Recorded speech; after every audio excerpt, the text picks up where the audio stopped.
Quick check. Can we hear me? Sounds good.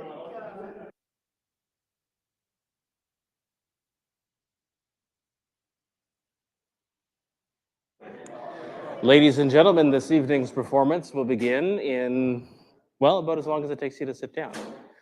Good evening, everybody, and welcome to another OWASP Ottawa chapter meetup. If you're joining us from the internet, there's a camera here. There it is. If you're joining us from the internet, thank you. We've got a lot in store. This is our, I don't know what number meetup of the year it is. I would guess 11, given the month of the year, but it's somewhere between 7 and 11. I think that's a significant, yeah, we're good. And it's been fantastic to see this room grow over the last few months of this year. Welcome to those who are faces we've seen before. Who has never been to an OWASP Ottawa chapter meetup before? Excellent, some brand new faces. We are a very welcoming and inclusive room. Thank you for being here. We hope that you will continue to bring that vibe in our community. You can find us on our Slack channel if you haven't already. Well, these slides have stopped, but if you haven't already found us on our Slack, my suggestion, the easiest way to navigate through is you found us here probably through a meetup page. Go to that meetup page. That meetup page has links to the rest of the things that you will want to connect with us on. And that's how you will find us for the next meetup and other channels. In our Slack, our OWASP Ottawa Slack, we've got a jobs channel. Great place to advertise if you're looking for folks or if you are yourself looking for a job. And I feel like that is most of the housekeeping items. One more housekeeping item. I didn't want to say it because I wasn't sure. It's just, now I am sure. And now I am going to have a little bit more time in December. But this is our last meetup of 2024.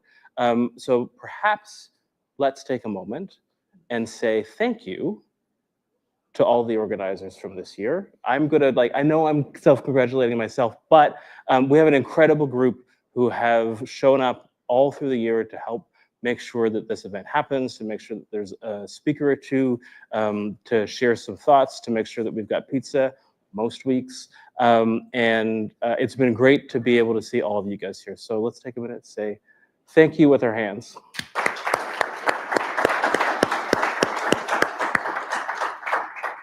All right, two great speakers for us tonight, this evening. The second I will tell you about in a little bit, and I think we're going to have a little bit of a surprise in between.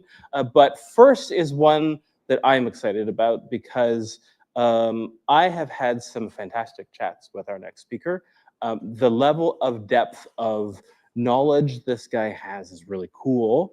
And I really appreciate how he's able to simplify it and share it. So who has ever heard of something called the OWASP Top 10? If you haven't heard of the OWASP Top 10, then you're going to get a primer tonight. And the 2021, our speaker has been through and has some suggestions about how, we're going to do it. We're going to break in. All right, there's some breaking news. Some breaking news. I said we were going to do something special in between the speakers. It turns out we've got something special right now. All volunteers from the OWASP Ottawa chapter, listen, yeah, please join. As I was just saying, it takes a village to bring this event and this community together. Who's got the other one? Oh, it's Gabriel who has the other one. I'm going to hang this over to Garth.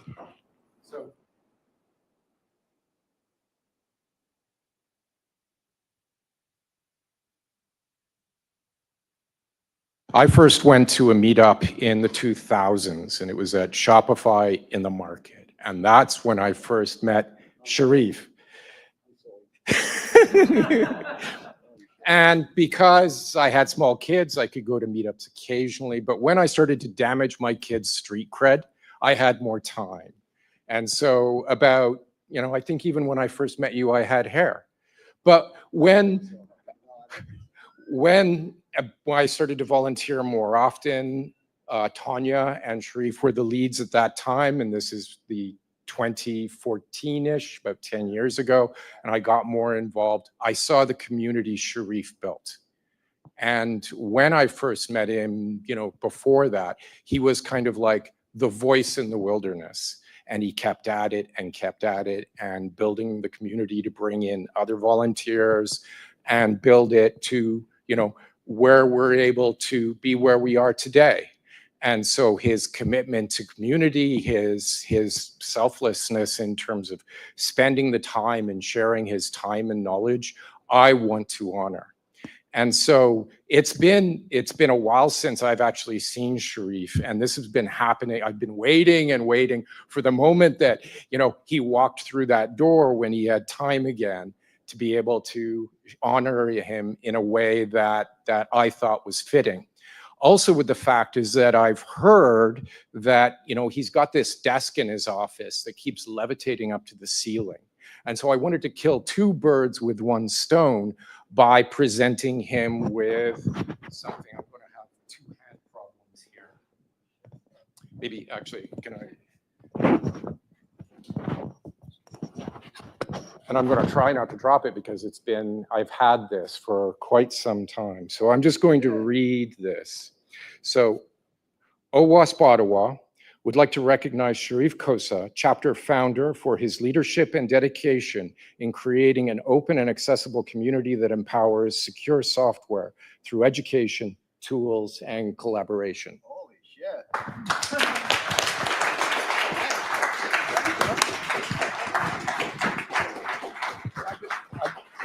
I've been trying to get you to come in to speak and getting that scheduled. If you just said there is a giveaway, I'll come right away. Well, we have pizza. What else do you need? You didn't say pizza, you said come talk. Oh. Say pizza, say giveaway, I'm here right away. No, I mean, such an honor to be here. Garth said, this is way more than I deserve or I've ever done, so don't believe him. I haven't done any of those things. It's an amazing community. When you get people around the goal, you get them around training, you get them around education, people just show the best side of them.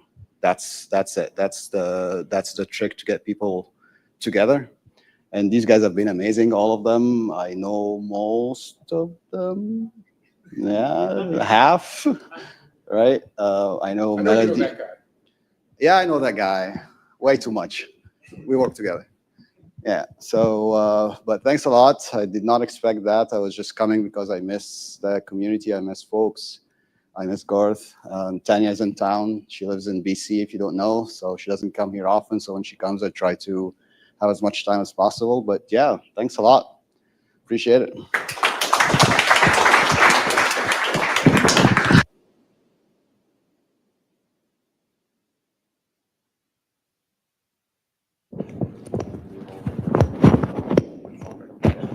We're going to take a brief photo interlude.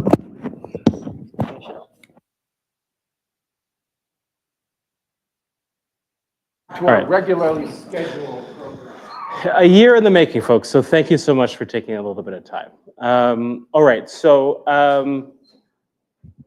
I'll save my story about Sharif for another time. Right now, we're about to tell you about a fantastic young up-and-comer in our community who's going to tell us all about the OWASP Top 10. It's Gabriel Kronfeld.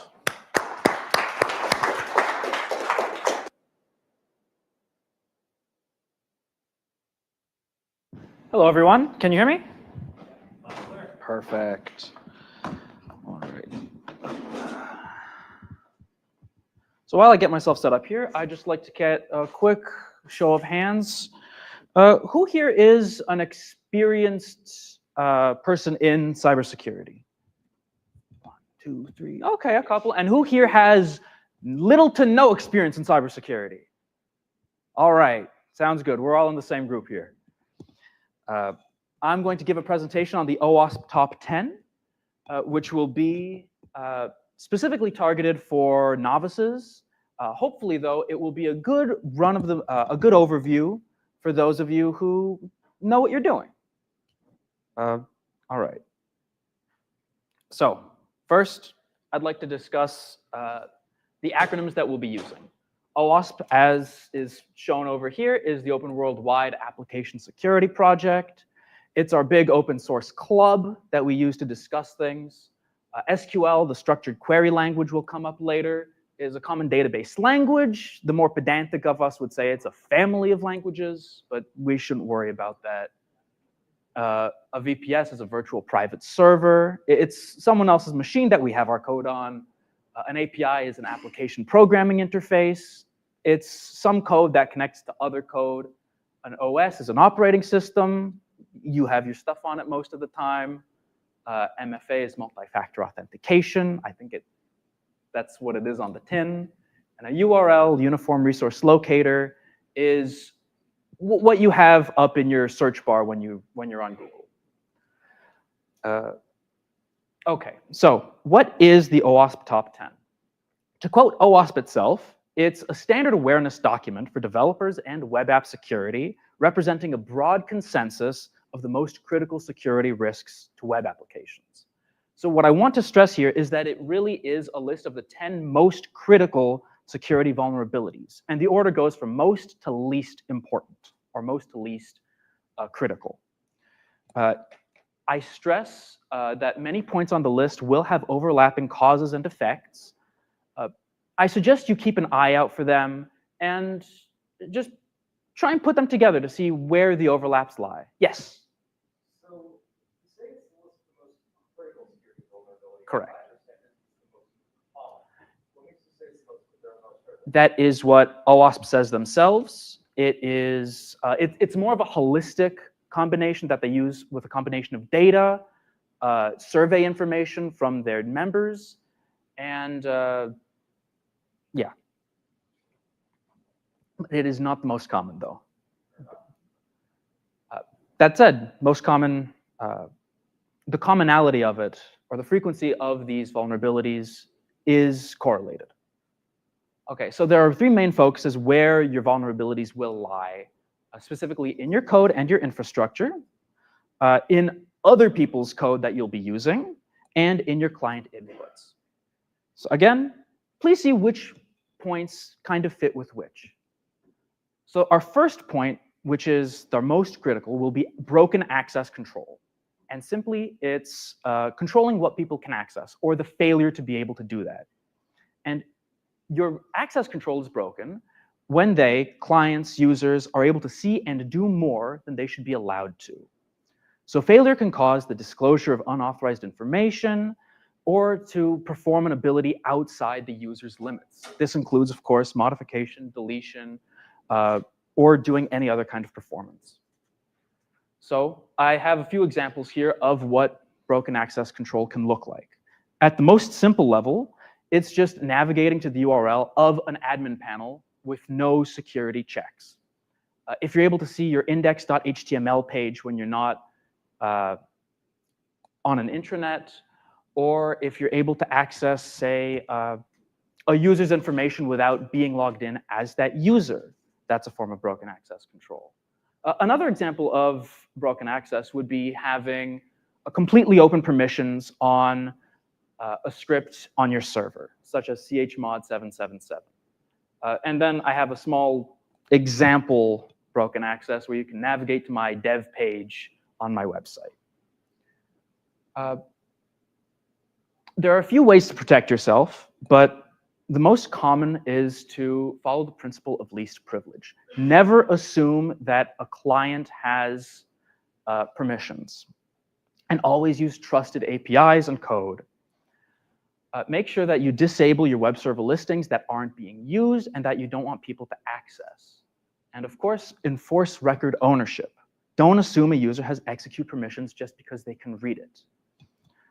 And a more safe version of setting access controls would be chmod 640, which would mean that you, as the owner of the file, would have access to read-write permissions, members in your group would have access to read, and other people would have no access to it.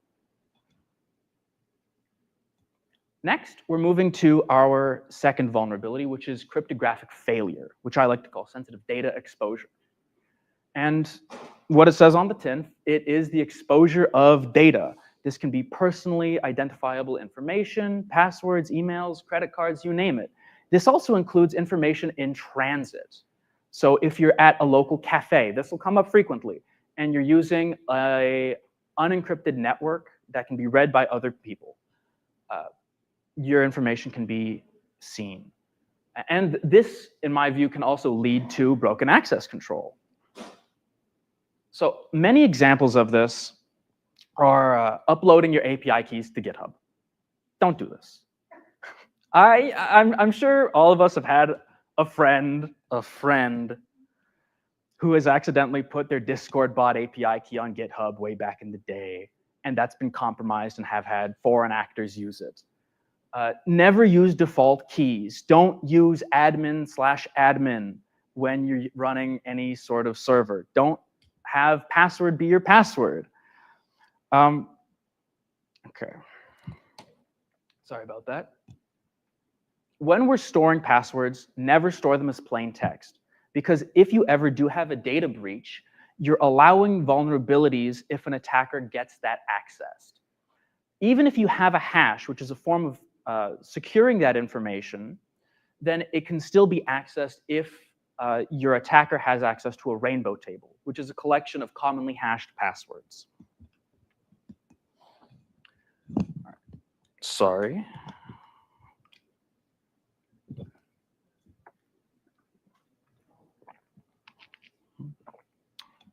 And if you have an insecure connection, say you're connecting to a website over HTTP instead of HTTPS, which is the hypertext transfer protocol, which is the standard protocol that we used to use. Nowadays, it's secured. An attacker can monitor everything you send to the website and what they receive using very common free tools like Wireshark. So we protect ourselves by, first, never storing sensitive data unnecessarily. If, for example, you're using a government website and you are the programmer for this website, if you have to verify someone's picture via a passport photo or a driver's license, once the person is verified, delete it. This removes the risk from having that information being leaked out. Of course, make sure your data is encrypted with HTTPS, strict transport security, or any modern version of TLS. This will make sure that people are always on a secure connection. Also, please use up-to-date protocols and algorithms. This will come up later down the point where I'll expand.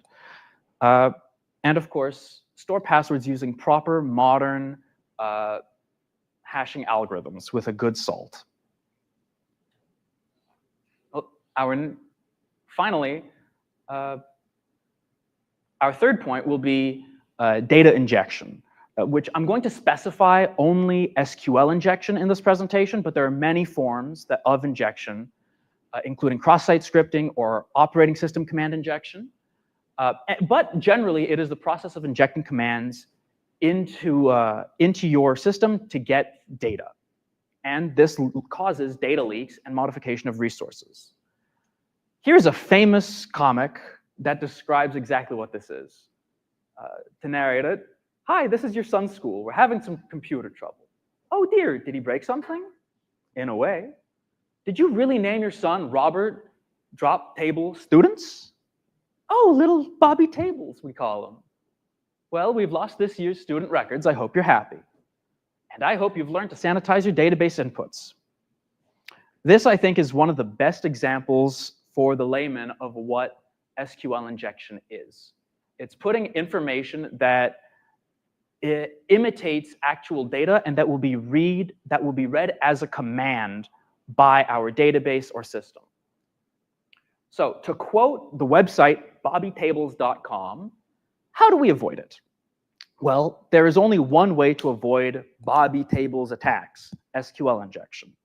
Do not create SQL statements that include outside data, and to use parameterized calls. That's it. Don't try to escape invalid characters. Don't try to do it yourself. Learn how to use parameterized statements always, every single time. And this strip gets one thing wrong. Do not just sanitize your database inputs yourself. You are prone to making mistakes. So here's an example of an insecure command using the Java JDBC library to connect your Java system to an SQL database.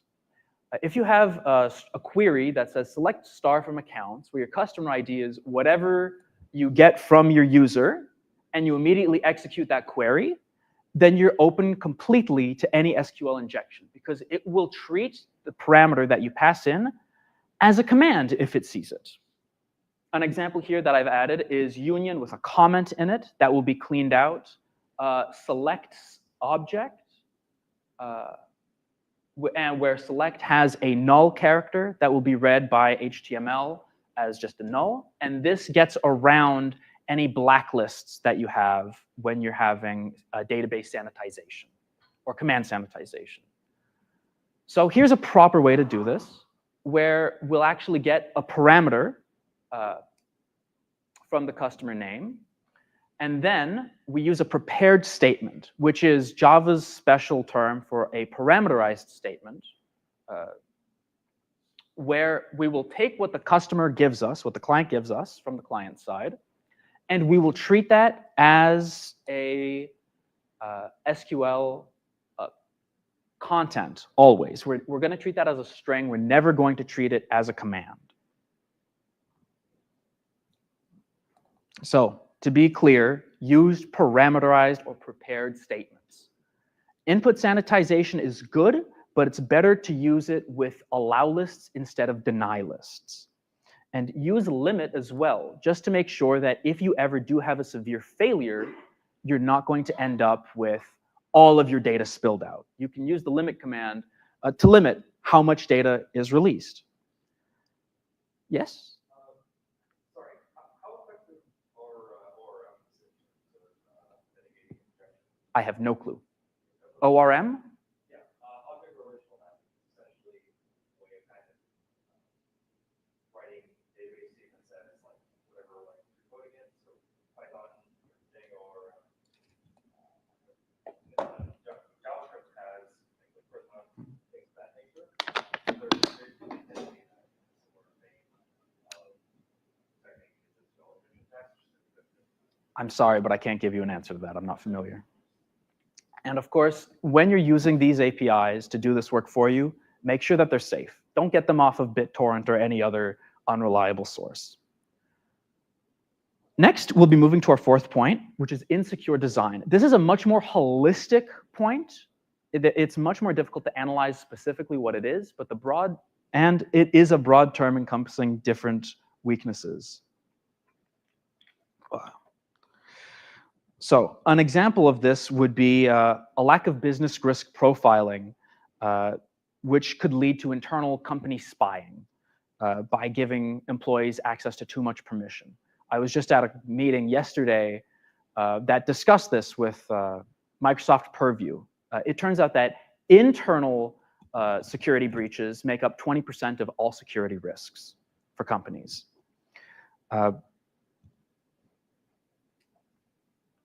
Another example would be a cinema allowing group booking up to 15 people per booking before requiring a deposit. This is an open threat because someone can apply to purchase multiple seats at the cash multiple times, which would fill up all of the cinema without them needing to spend a dime. And that would prevent paying customers from buying seats. Another example would simply be not having any prevention against bots, which can reduce your reputation.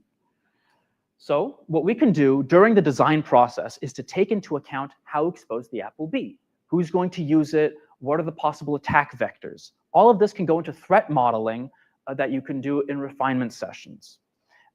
Also, include security requirements as part of your technical requirements.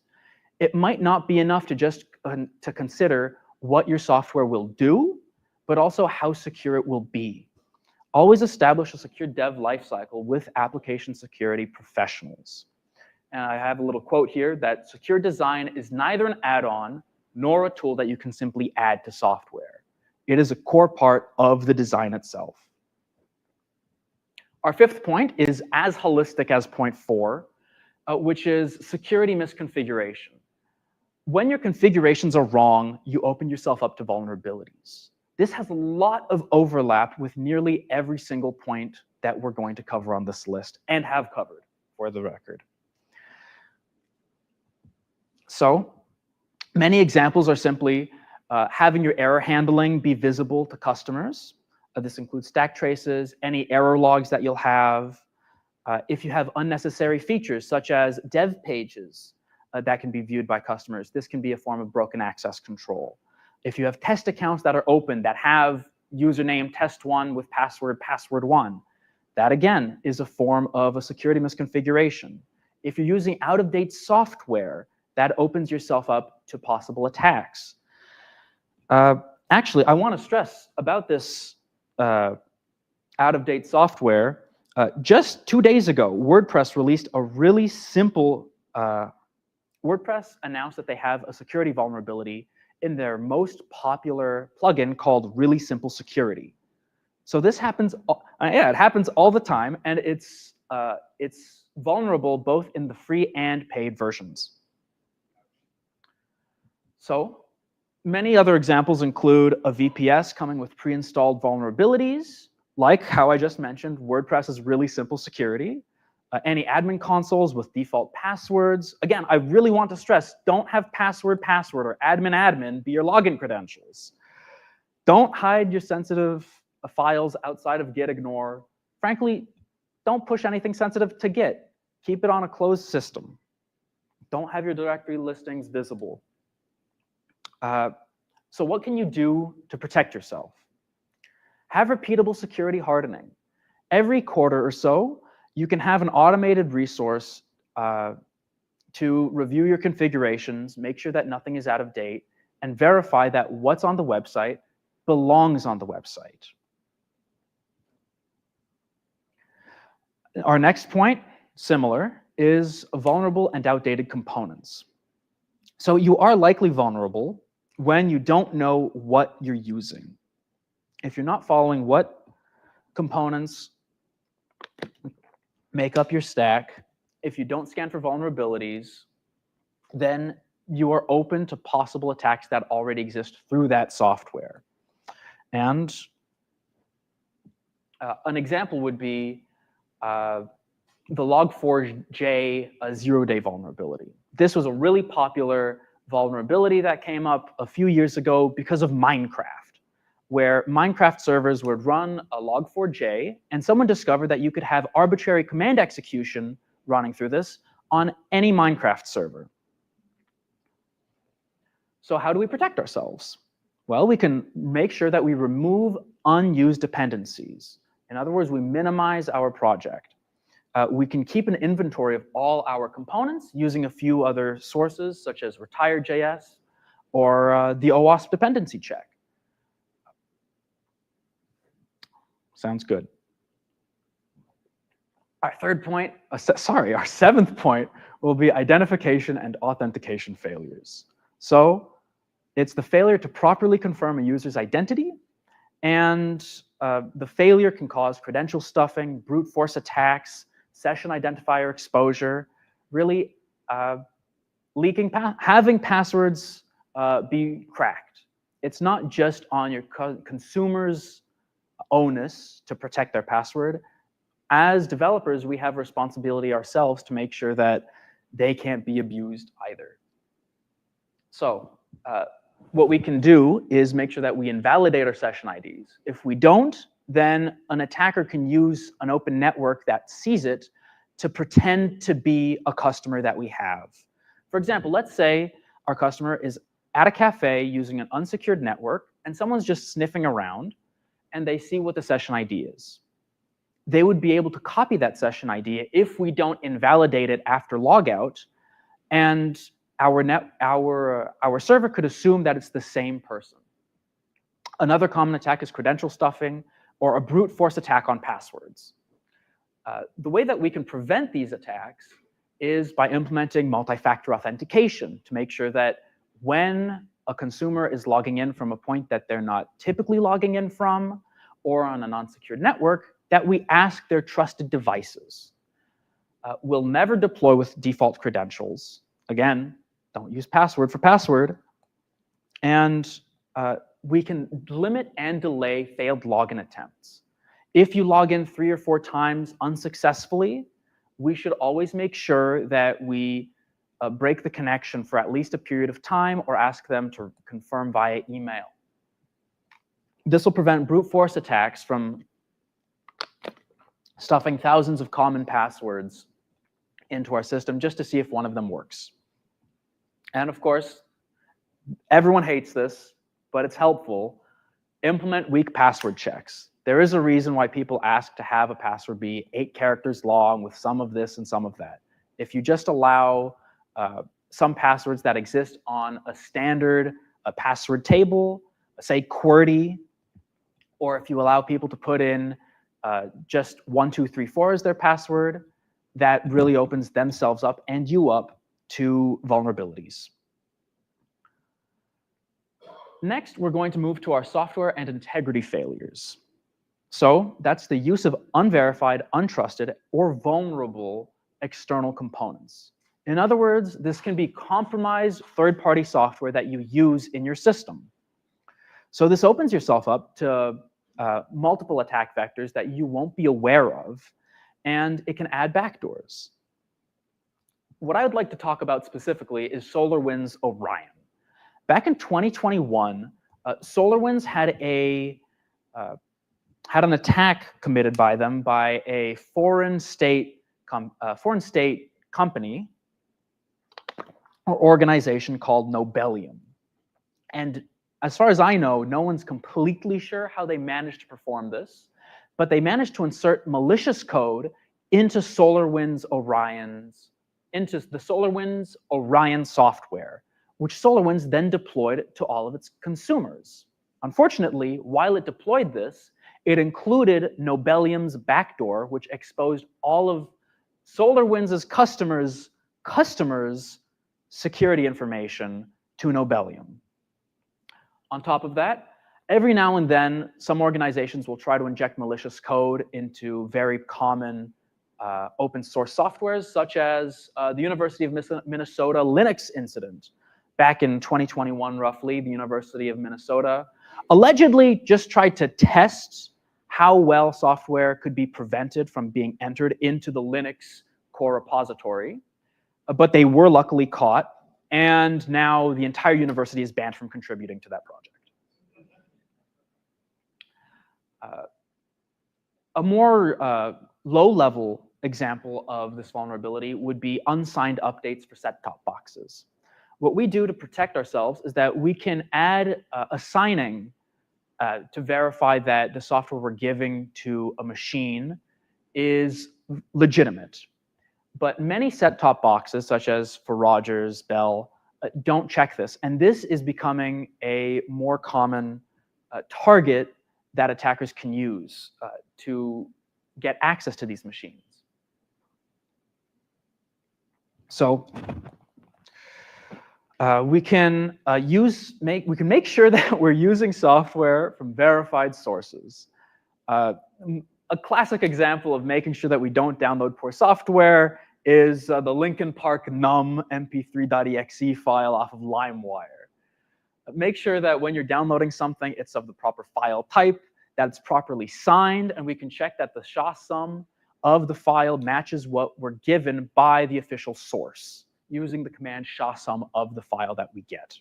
This can verify that the code itself is what the company that gives our code expects it to be. We can use OWASP's dependency check or software for version tooling, much like the previous point. And we should ensure that any unsigned or unencrypted data is never sent to clients. Our second last point is security monitoring and logging failures. This is pretty much what it says on the tin. It's the failure to monitor and log events. So this is very important because without logging, we can't know what's happening. Excuse me. So this includes insufficient logging or logging that can be viewed by customers. So a few examples these are given by OWASP, by the way. A health plan provider, which I assume is unnamed for legal reasons, it didn't keep any logs for 7 years about its health, any log information for 7 years about its customers. And when it had a breach, turns out that they didn't detect this breach for over 7 years afterwards. I think I said that correctly. Another example would be Air India suffering a data breach, and their third-party cloud hosting provider didn't notify them until a month afterwards. Now, I have a quote here by the Hindustan Times. While we had received the first notification in this regard from our data processor on February 25th, 2021, we would like to clarify that the identity of the affected data subjects was only provided to us by our data processor March 25th, 2021. This means that over a month went by when they were not able to communicate to their customers who and what was affected. How do we prevent ourselves? We need to make sure that we're monitoring everything that is reasonable effectively. All logins, any access control, input validation failures should be logged and kept long enough for any actionable measures to be taken. All of our logs should be properly understood. It's pointless to have logs that we can't read. We should also make sure that logs are encoded correctly because it's a security vulnerability since it contains sensitive information. Make sure that these are protected so the logs themselves aren't open to attack. And you should establish, as a company, an incident response and recovery plan. And I have the little NIST code here if someone's interested in looking that up on their own time. Our last point, I would also consider this to be one of the more complex points, would be server-side request forgery. This is similar to an injection attack where an attacker manipulates a web application or API to return typically internal-only information by pretending to be that web app. And exposure lies in here. So an example would be an attacker sends a crafted HTTP request to a vulnerable application, which will then speak to another application, for example, a database or another set of resources internally to the company. The vulnerable application that does not scan through the HTTP request or sanitize it could assume that it is from another internal network and will simply send back this protected information back to the attacker. I have an example here of a vulnerable post tag where this stock API is asking for a check product from another part of the website. And we can actually replace what they send with simply calling localhost/admin, which could load the admin page of the website. This could be an attack that happens if the website assumes that anyone that goes to the admin page from an internal source doesn't need a password because they already have access.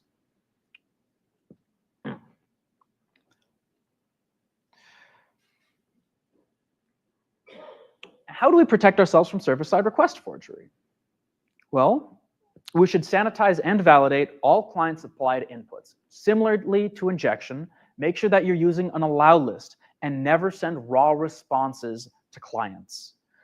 Segmenting your system may be helpful, and you should always enforce deny by default policies. I believe that's everything from me. I've got some future reading for you in case you'd like to know more. Any questions?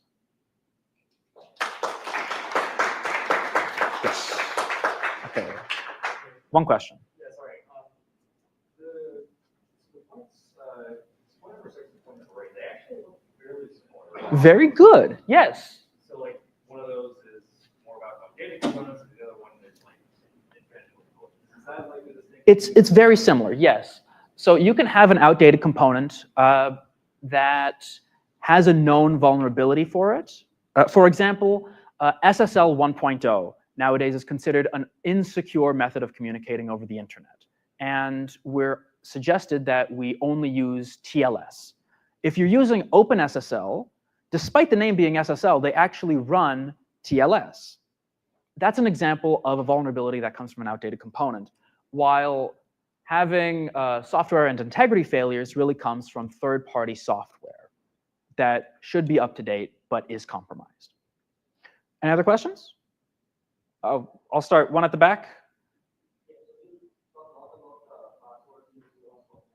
Yes.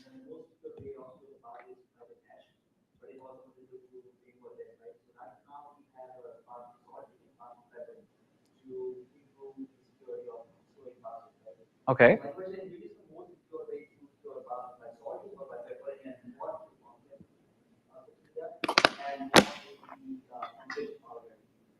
I haven't heard of peppering before, so this might be new information to me. But from what I've read, the most important thing to do is use a more complicated hashing algorithm. Don't simply XOR your data without a salt. Use a more complicated hashing algorithm with a few, I forget what the term is, but you can hash your software multiple times and salt it in between. As long as you're salting your data, it'll be much more difficult to simply use a rainbow table, which is a list of pre-hashed passwords that attackers can use to compare. As long as you're hashing with salt, I assume that should be good enough. 1 second. Tanya? Oh.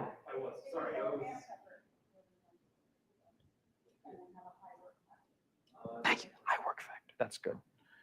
There's also work fact. like dedicated password hashing functions they can use. So things like R.2 decrypts, those are actually designed specifically for that use case for destroying time. I know. Hash them. So those are also good things to look into. Okay. Thank you for the contribution. Yes? My question is for the next conference. So I know that they're doing a data call. Do you know like how far along they are and like Yes. when are we gonna get it? That should be coming out in 2025. Yeah. I believe it's late 2025, but I'm not sure specifically. Well, I mean, no one Yeah.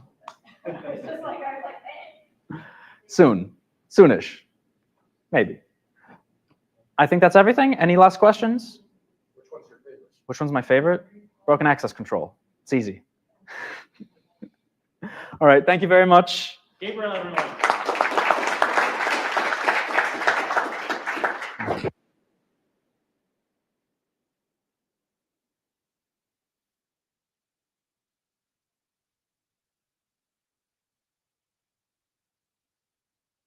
Okay. Does anybody need to stretch their legs or find a bio break?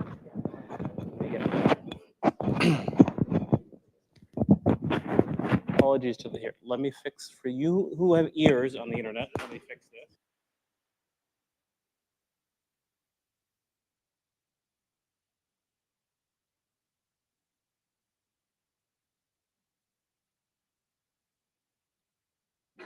I think it's on. Yes. All right. Thank you, Melody. Check, check. Oh, yeah, mine too. Ooh, there you go. Okay, everybody. Well, we are going to work to get some new slides up. And I am curious how many people in this room or on the internet, if you're on the internet, Garth, can you help me? Excellent. Who's working in application security or who has worked in application security in the last decade? Okay, a lot of us. What I realize is that so much of what I have internalized in some of the way that I think about application security or places that I've found some of the ideas that I'm using in my work day to day, a lot of it have come from, have been espoused by, have been evangelized by the person standing next to me. You might know her as She Hacks Purple. You might. She's also the author of Alice and Bob Learn Application Security.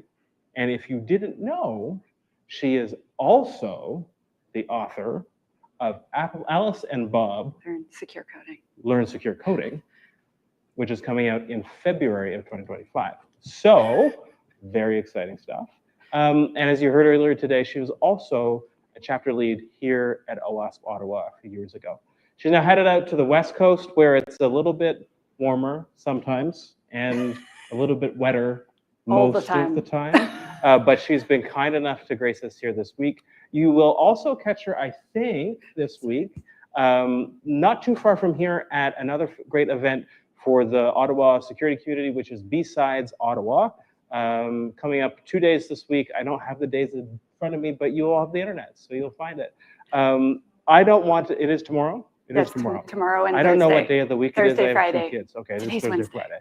Excellent. Well, thanks everybody.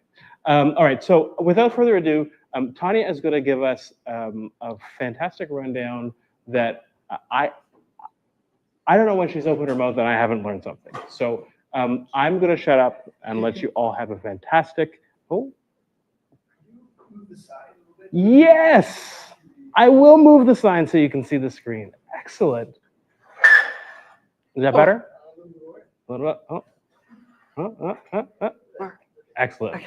All right, ladies and gentlemen, Tanya Janca. Hi, everyone.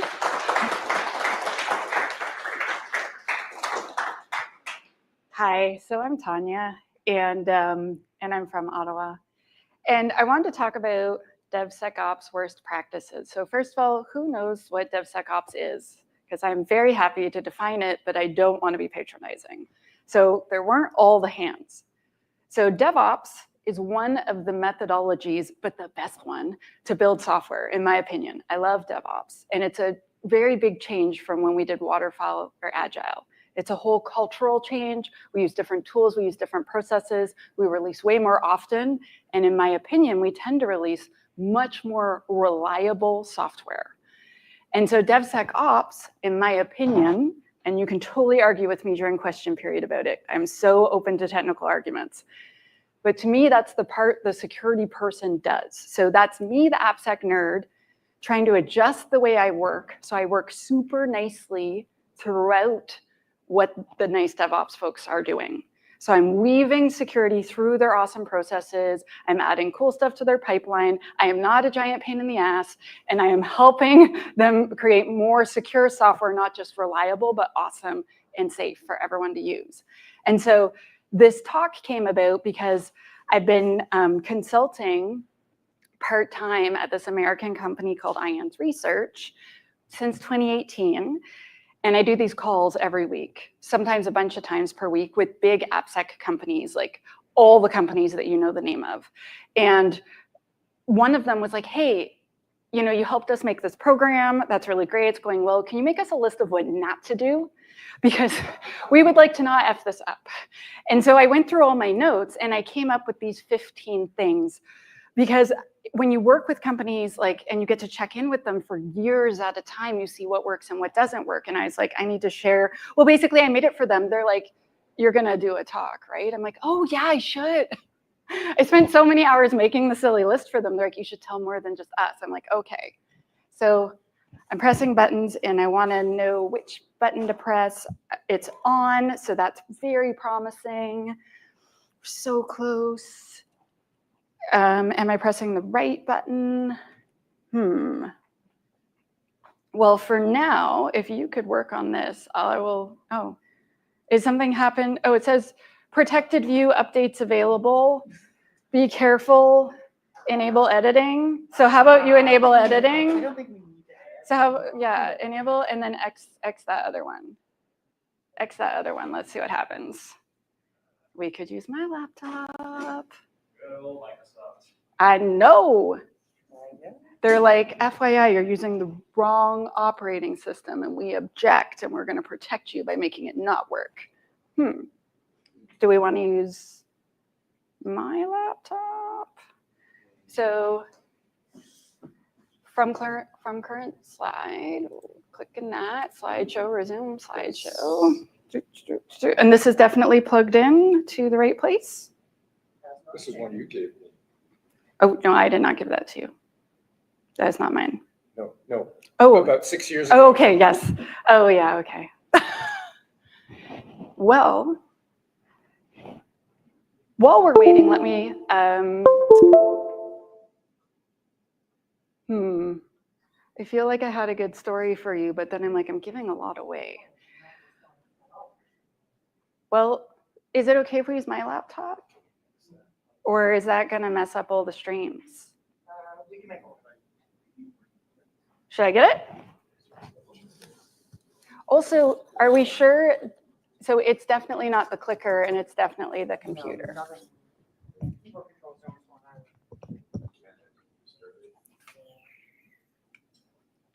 what about this one? No, don't join a network. Don't do that. Okay, well, apparently I'm going to do that. That's weird. I accept all your terms. Thank you, Ottawa U. Oh, okay. Is it Why working? is it, Huh. it's almost like it's frozen. That display is frozen.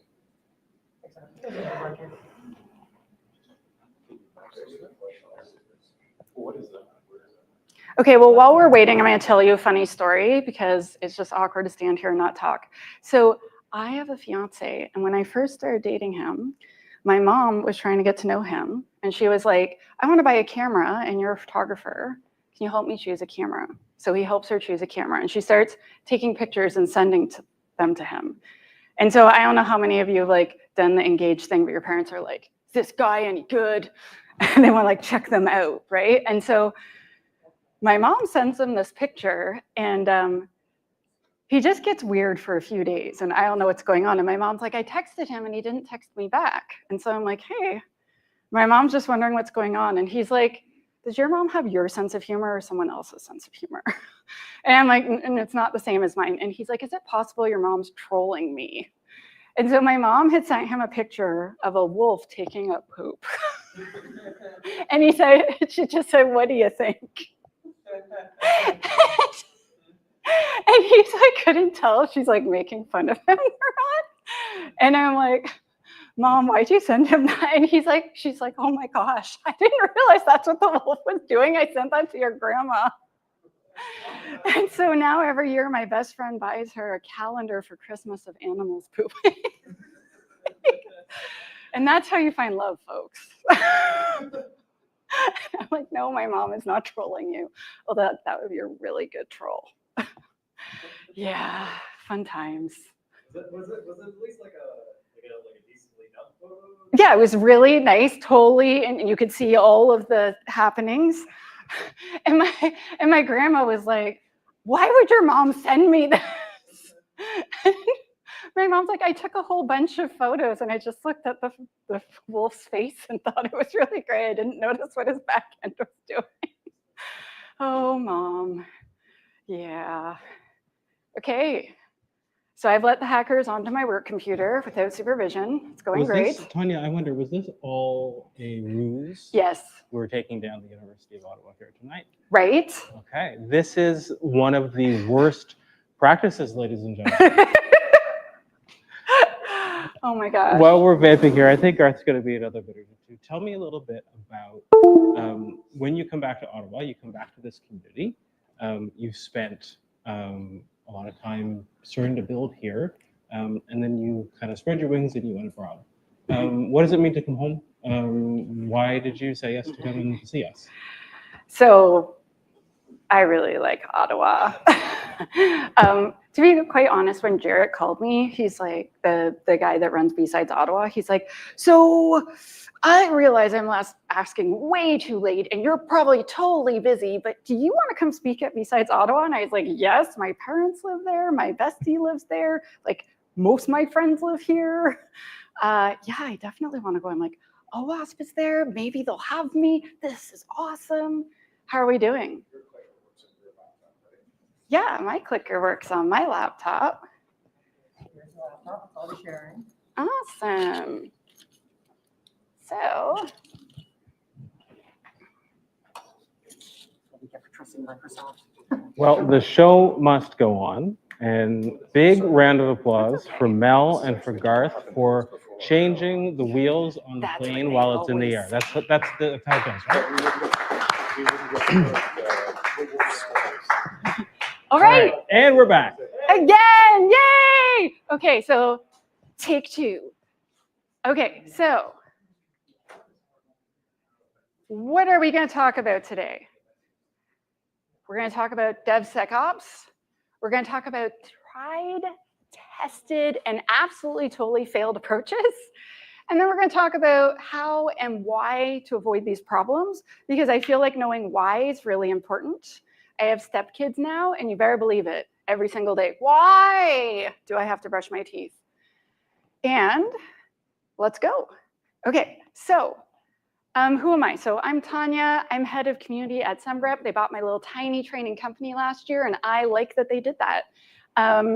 Okay, I'm too far. I'm known as She Hacks Purple. I wrote some books, and I made a card game recently, actually. And it was called Cards Against AppSec until the Cards Against Humanity people wrote me an email, and now it's named AppSec Antics.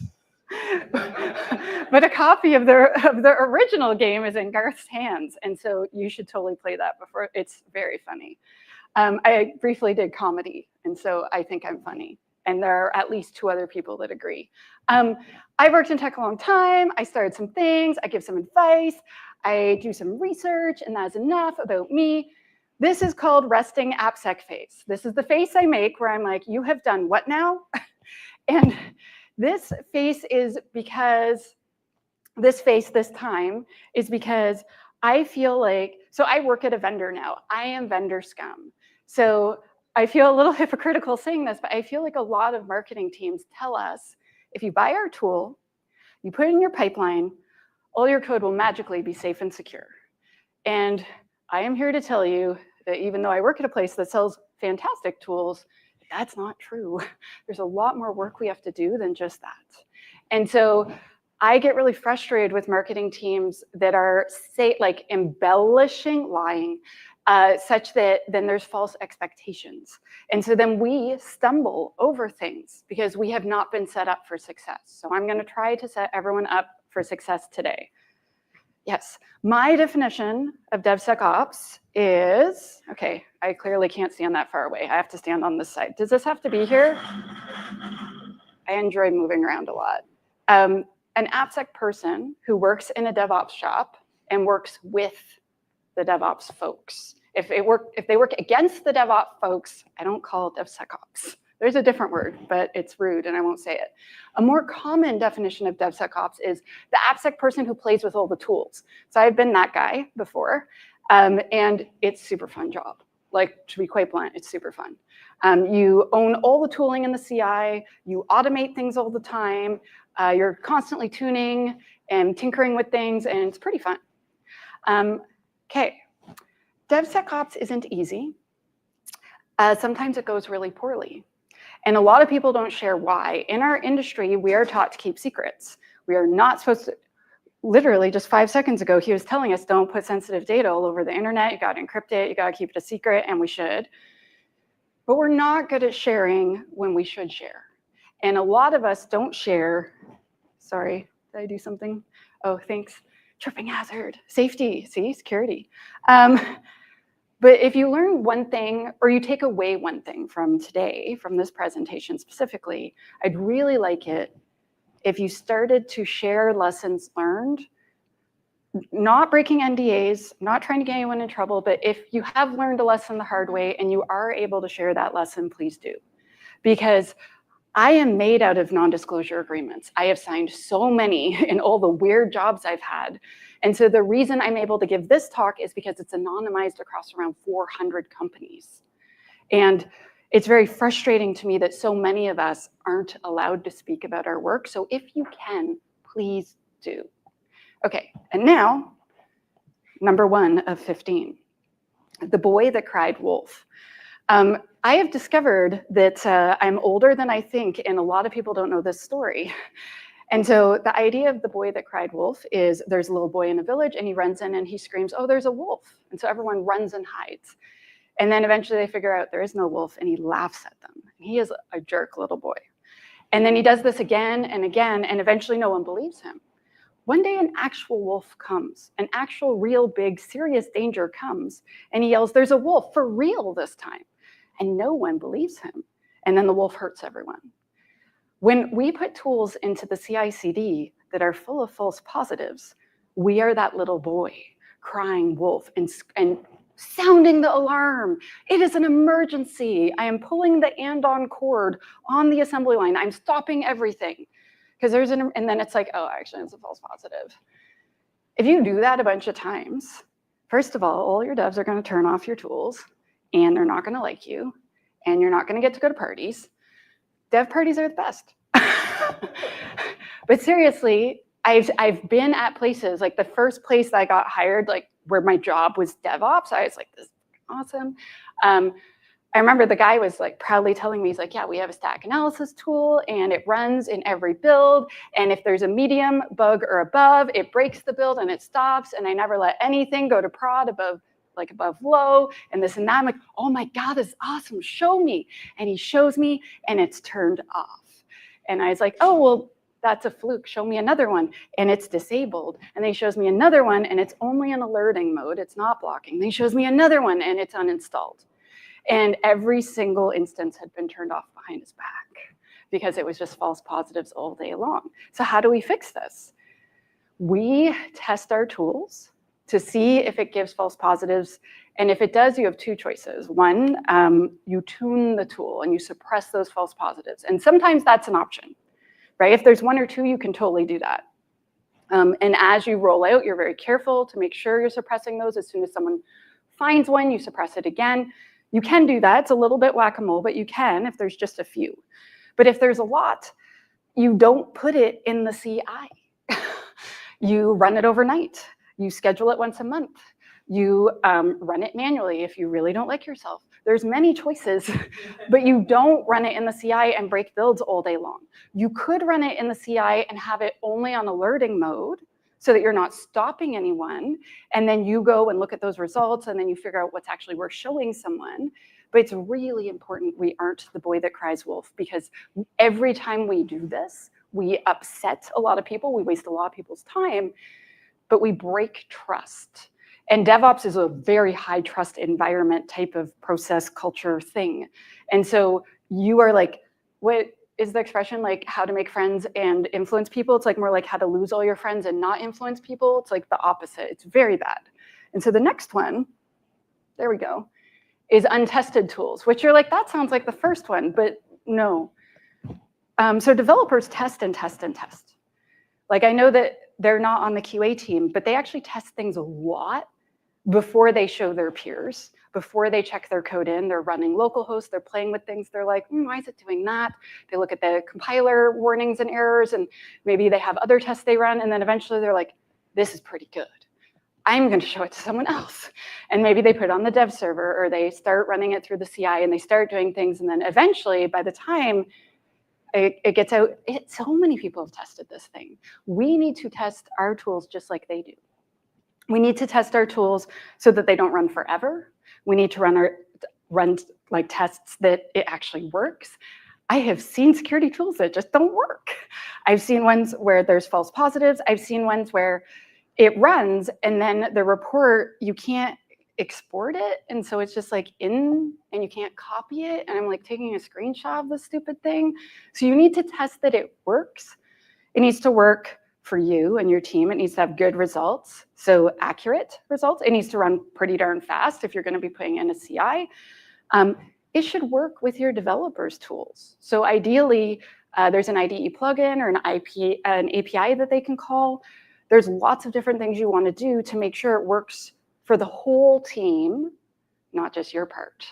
And so we need to test our tools before we roll it out and show it to people. Ideally, there's a dev team that likes you, that you get along with, that's totally like, I will tolerate your crap, Tanya.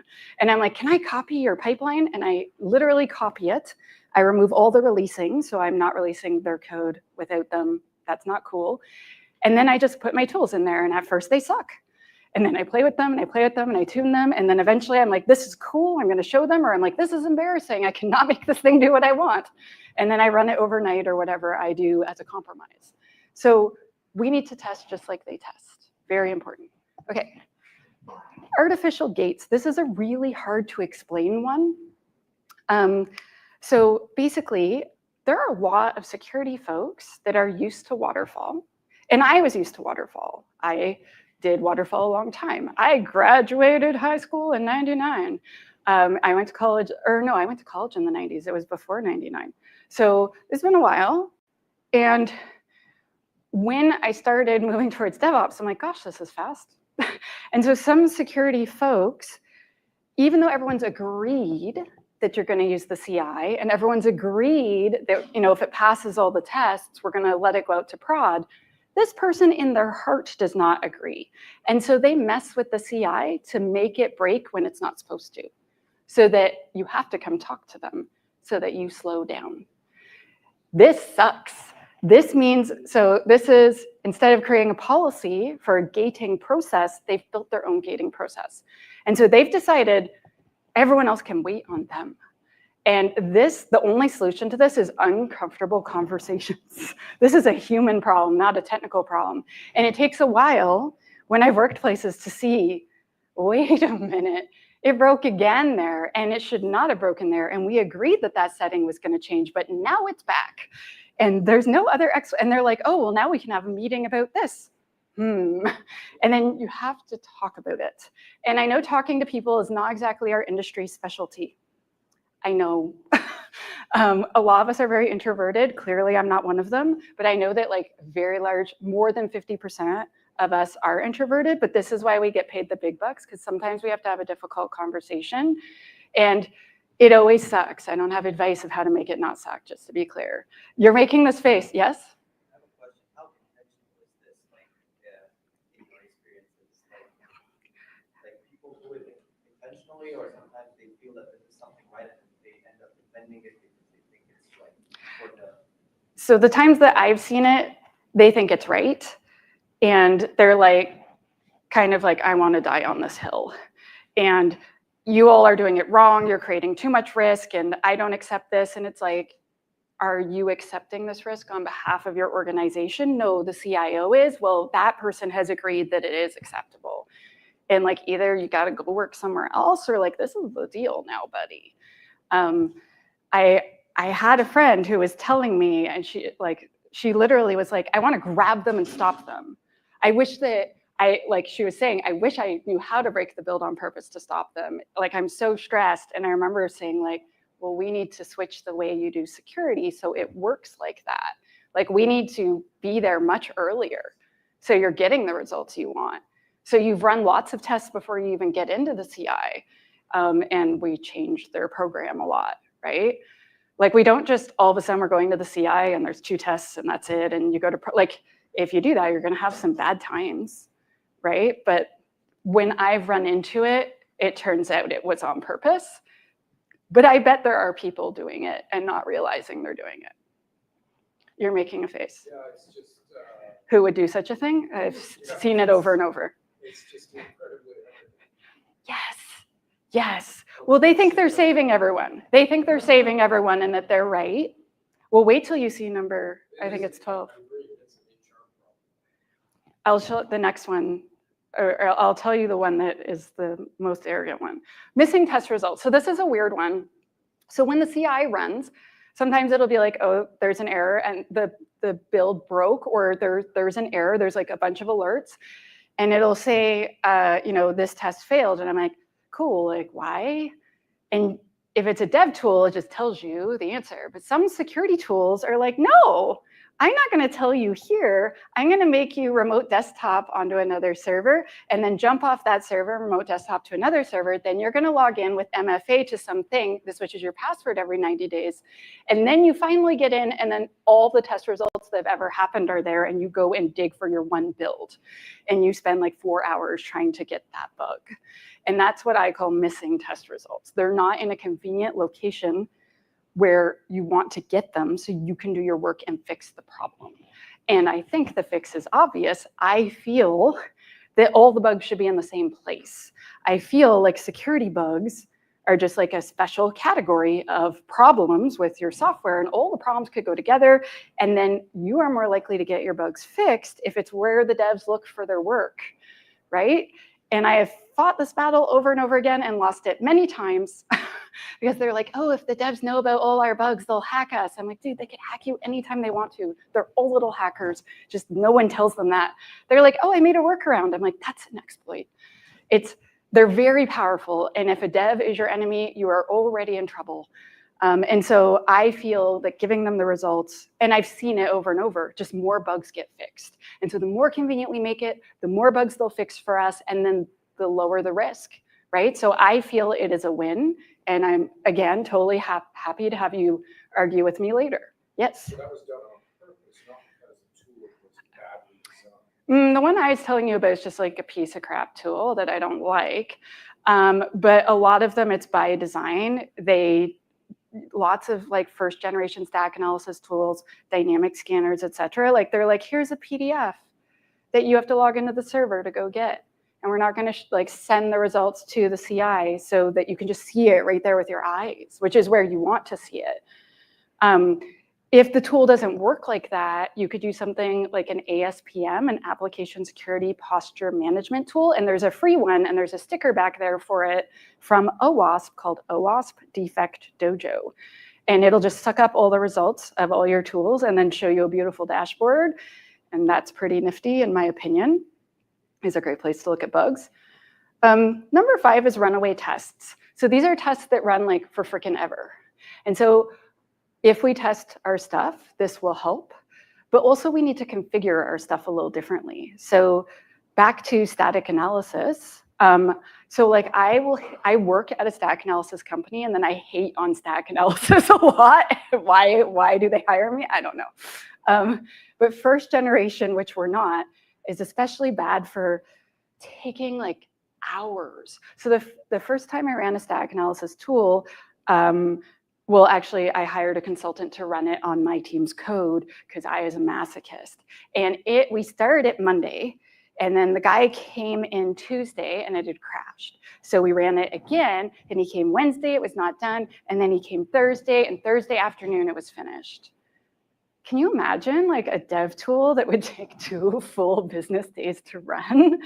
And all it did, and then it made 200 or 140 pages worth of report, and then it took him a few weeks to go through it, and he's like, yeah, there's just 20 bugs. I'm like, yeah, but it had over 200 in the report. He's like, yeah, none of that was right. It's all false positives. It's like, what? Why would we pay for this crap? So a test that runs and runs and runs is problematic. The CI, like when I first started working in DevOps, they're like, our CI is 8 minutes. We are willing to give you 2 additional minutes. And I was like, well, what am I going to do with that? And I had to get really creative if I only have 2 minutes. And so it's very important, if your tests are going to take a long time,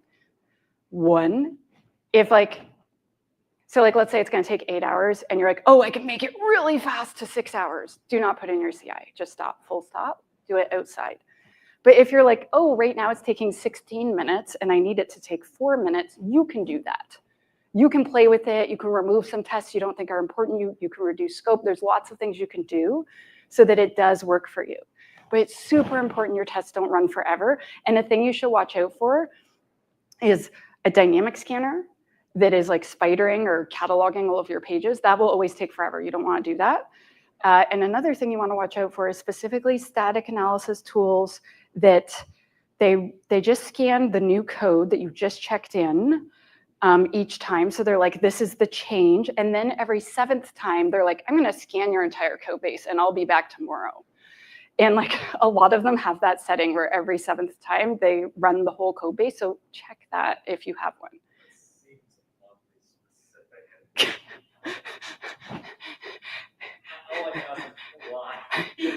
Because they feel that after 7 small changes, that chances are it's affected other parts of your code, and that therefore you need to scan the whole thing, and it's on by default in some of them. Yeah. Yeah, I remember like when I was consulting somewhere, and they're like, here's the DAS scanner, and I won't name it, and it had this checkbox that said kill scan after 6 hours, and I was like, what's that?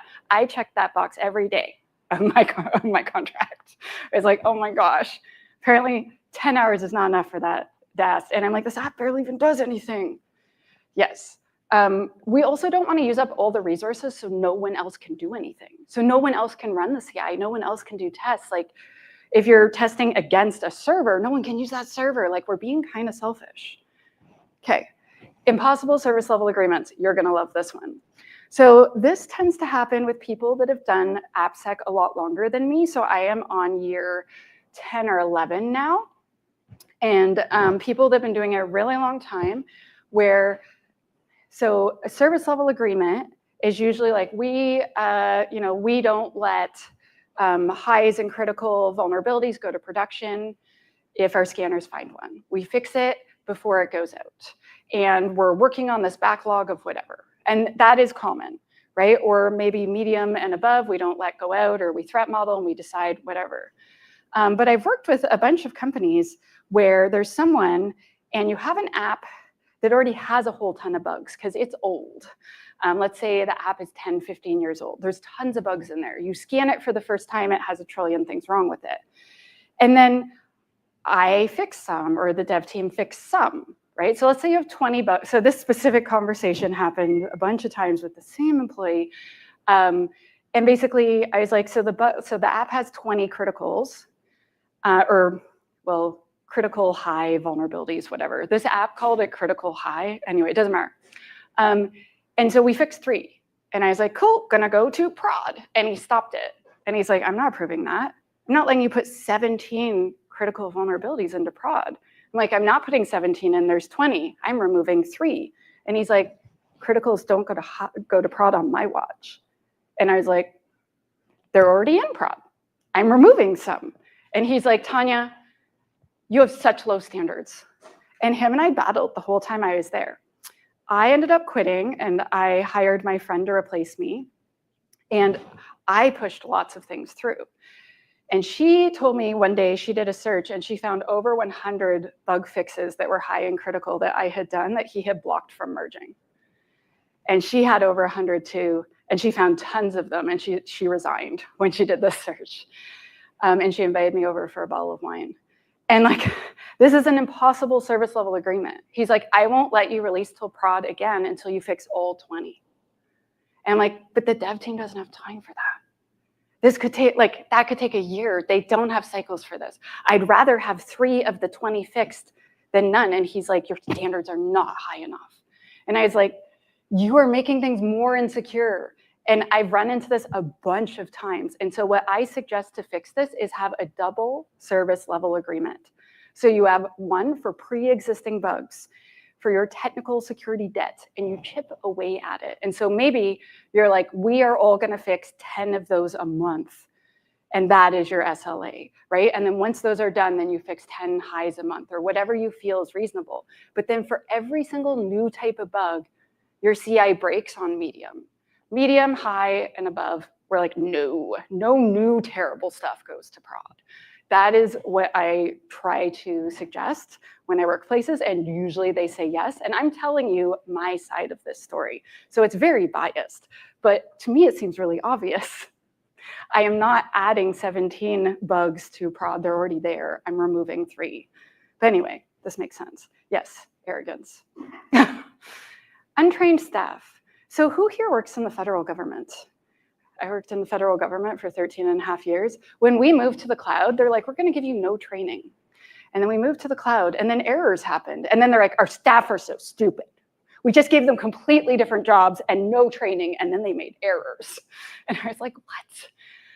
If we are going to switch to DevOps, if we are going to switch to the cloud, if we are going to switch to a new programming framework, if we're going to use new technologies, we should do training. And training can be, you hire a person to come in and they do a day-long training. Training can be computer-based training. It can be buying them a book on secure coding. There's lots of different things you can do, but you must support them when there's going to be a big change.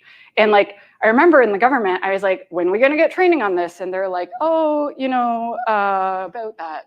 And there were a lot of problems for any of you, or the one person who was honest and put his hand up. Yeah. Okay. Number 8, forgotten bugs. Don't worry, Tanya, it's in the backlog. So remember we talked about the service level agreements that were kind of messed up. So once the bug does get into the backlog, it's still a problem, right? There's still vulnerabilities that are happening that are causing legitimate business risk. And so what I try to do is every month, I kind of dig through the backlog and I try to put notes into things because I can't always remember stuff. And I'll be like, oh yeah, that. Why didn't we fix that? What happened with this? Oh, these things. So one of them's fine, but now that there's 6 of them, I'm kind of concerned. And I try to like remember to look through things, because sometimes your backlog gets so big that you're like, it's actually pretty terrifying now. I've worked with companies where they're like, we have 40,000 bugs in the backlog. And I'm like, pardon? Sorry, Yeah. I cannot stop myself from making noise when I got 40,000 bugs in a single backlog. Okay, Okay, I scanned an app once with a first generation static analysis tool that I will not name because it is a competitor to the company I work at, and it found 43,000 vulnerabilities in one single application that we had just acquired. Not where I work now, where I used to work. And we had bought 7 companies that year, and they had not let the AppSec team look at them first, and I used swear words. It turned out not every single one was a real bug, but like, what do you even do with that? Like, I was like, throw in the garbage. Like, keep the team, throw the product out. Is there a standard for the acceptability of like bugs per line of code? Oh, this is such a good question. So I'm unaware of a standard for the audience that is at home and can't hear the question. Is there a standard for how many bugs per line of code is reasonable? Instead, what I do is I'm like, so what does our threat model look like? What level of risk is acceptable to our organization? And then what do we actually look like? Like, we want to be here. You're almost never there. You're usually somewhere below there, but are we here or are we like here? And so the place where we found 43,000 vulnerabilities, they literally, their entire business model was to just show videos to nurses and doctors in another country. And they had to just see 1 or 2 videos per month to check a box to continue their certification or whatever. And it was just, did they watch the video or not? That was it. Videos were not super sensitive. Everyone knew that the person was a nurse or a doctor. And so it's just like, did they watch the video this month or not? And then if not, they would get an email saying, you didn't watch your video. And so it was like, not super secret. And so like, sometimes people were like, oh, like, I feel like they're not taking it seriously. I'm like, we don't need to spend $12 million to secure this. We need to not be humiliated, and we need to make sure we protect the credit cards, and we need to protect the employee data. But the rest of it, it's like, meh. Like, what happens if it goes down for 12 hours? Oh no, right? Versus, I work at a security company now. And if we had a big security breach, it'd be kind of like the end of our reputation. And we handle a lot of extremely sensitive customer data, right? And so that would be terrible. And so our security posture must be very strict compared to the video company. So I know I just answered, it depends, which is the worst answer ever. But if I told you like, it's 4, then I'd just be a fibber.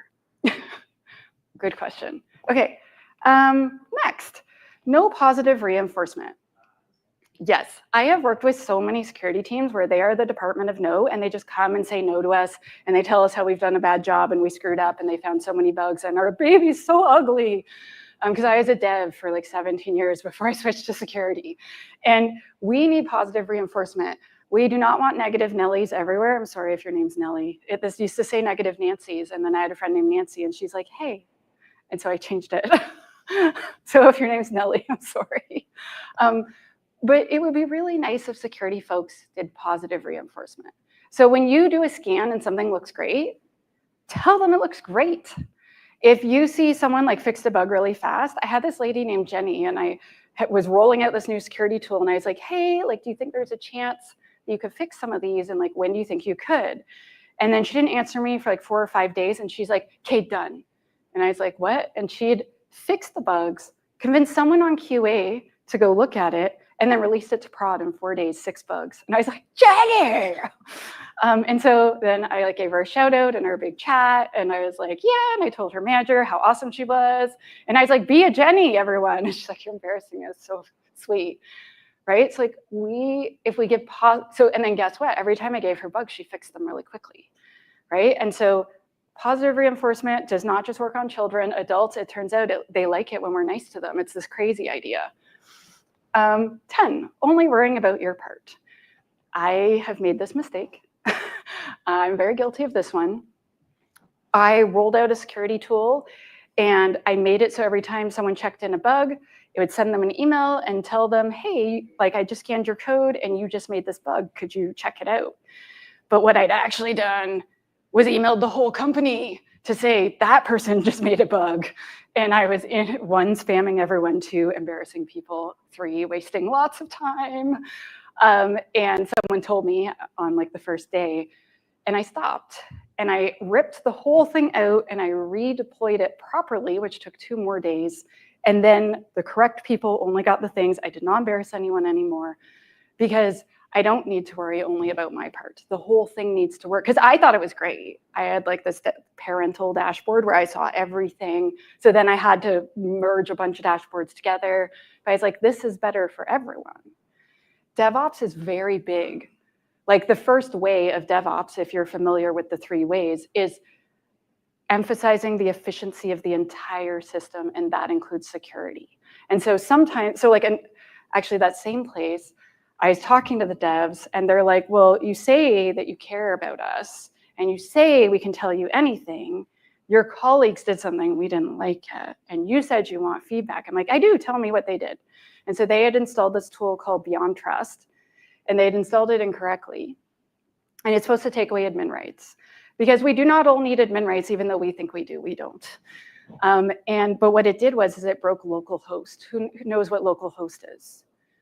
Okay, awesome, so like half of you know. So when you're programming and then you want to see your program run, it uses this thing on your computer called localhost, and it launches your program so you can play with it and see what it looks like and how it works. It had made it so localhost did not work anymore, which meant none of them could see what their code does. And so then they'd have to wait, and they only did their CIs every 2 weeks. I don't know why, they're just weird.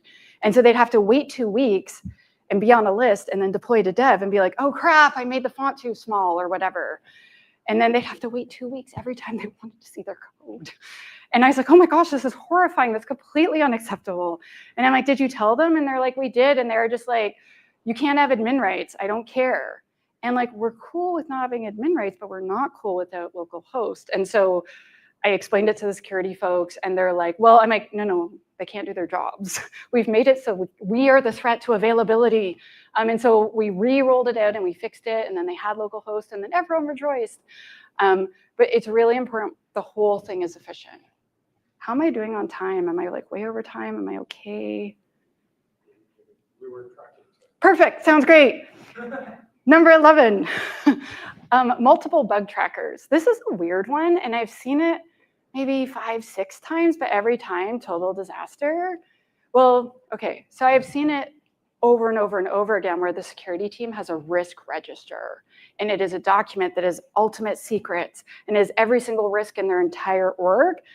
That's okay, as long as the bugs are still being given to that dev for their thing, right? But if that's where all the bugs are and they're not anywhere else, we already know my opinion on this. What I mean is when the QA team keeps their bugs here and the devs go get their bugs there, and then the security team has their bugs there. And then maybe the pen tester gives a PDF and that's in some shared folder somewhere. And then you're like, where am I supposed to get my work from? And like, obviously my opinion is that we put all of the bugs in the same place, ideally the place the devs are already looking so that they will fix the things. But if you work somewhere and they're suggesting they have more than one bug tracker because this person really wants to have as many fields as possible. I had this head of QA once that needed 88 custom fields. She needed them. And I was like, tell her no. And she got her way, and then guess what? People didn't see her bugs, and then we're always like sending PDFs everywhere, and kept really hard to keep track of things, and you just waste time and money. So we all need to use the same system. Centralization is like a serious win for security. Okay, insecure SDLC. When I say this, what I mean is, so we're doing DevSecOps. We're so excited. We've put all these tools in the pipeline. Our pipeline is beautiful. We have optimized it. It's so fast. It does all this awesome testing. That is the only security we ever do.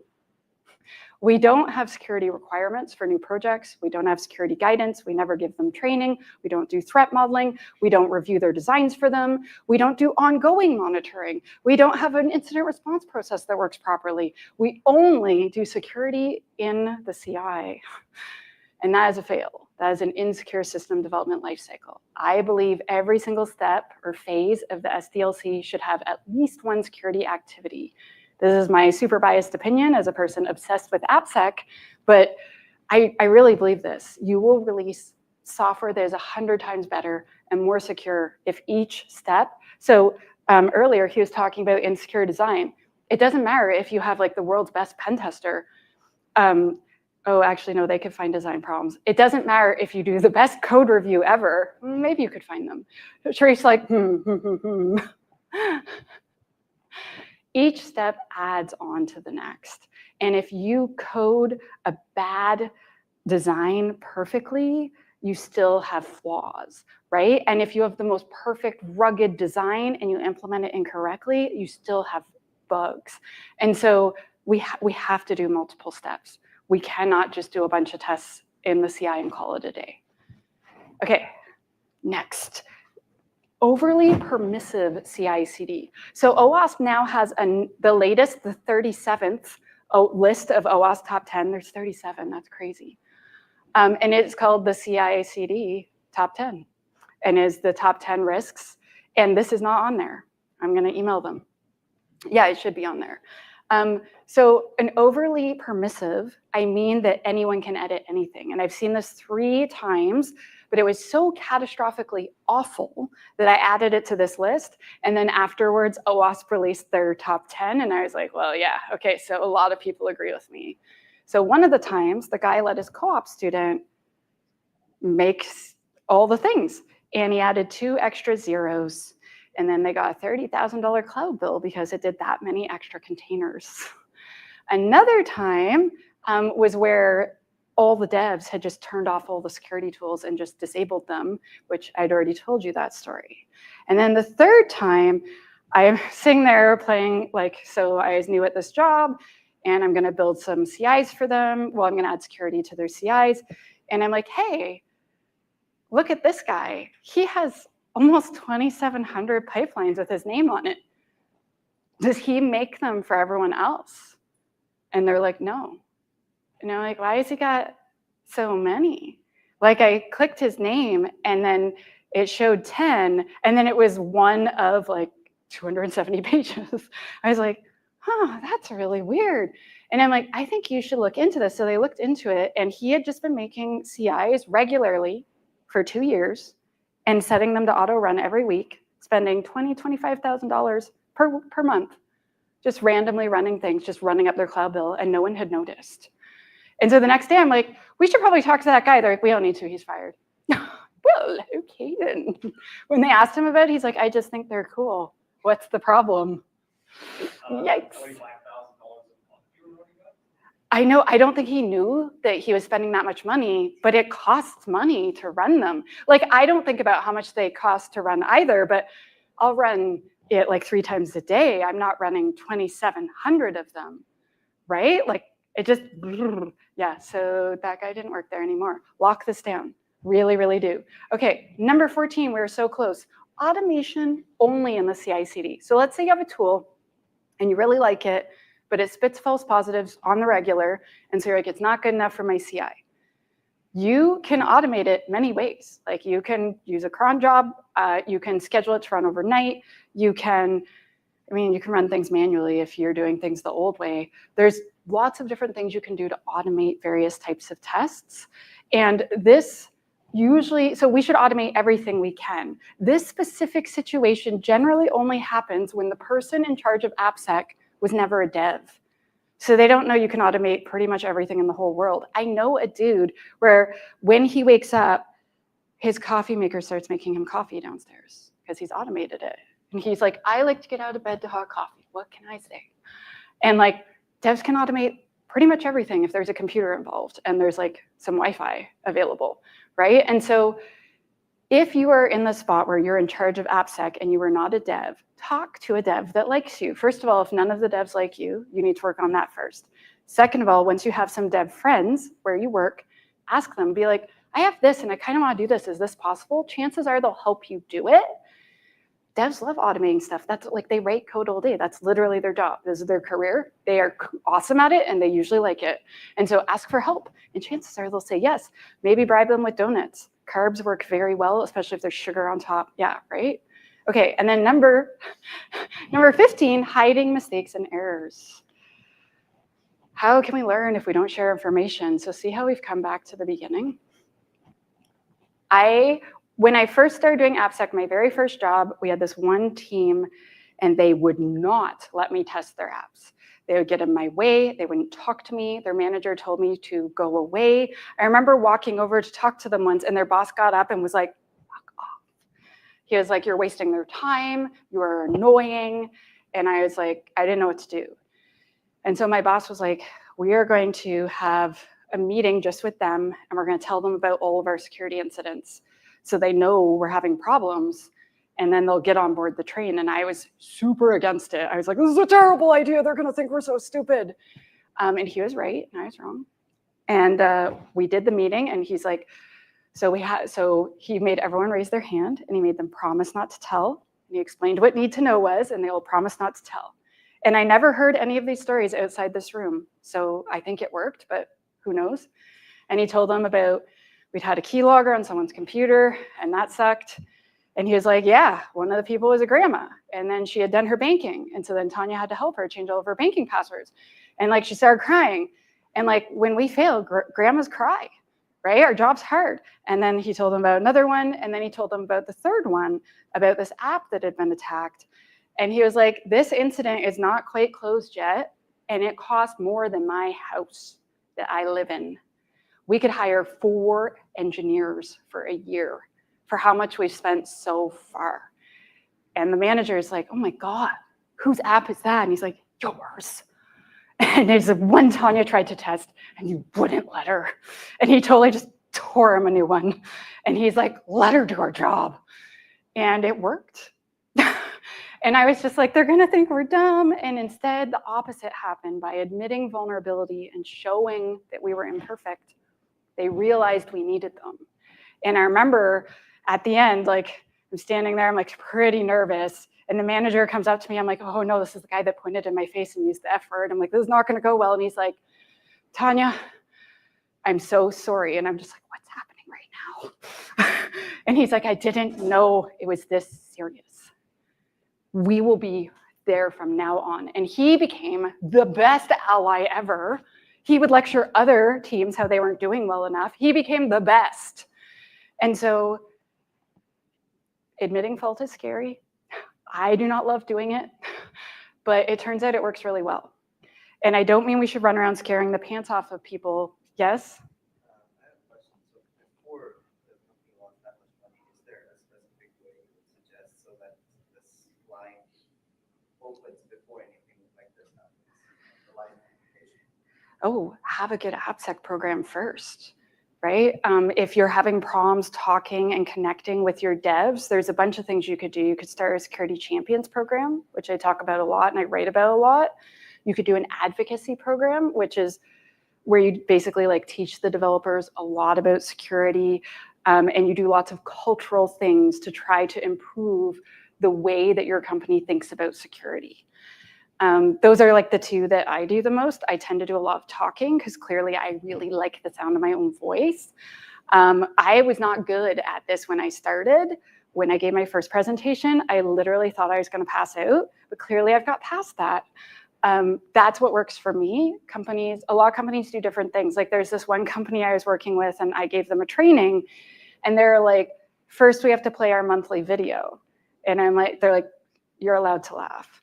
And the video was the security team dressed up as Vikings and they had fake swords and they did like this weird fake battle. And then they were like, don't click on links.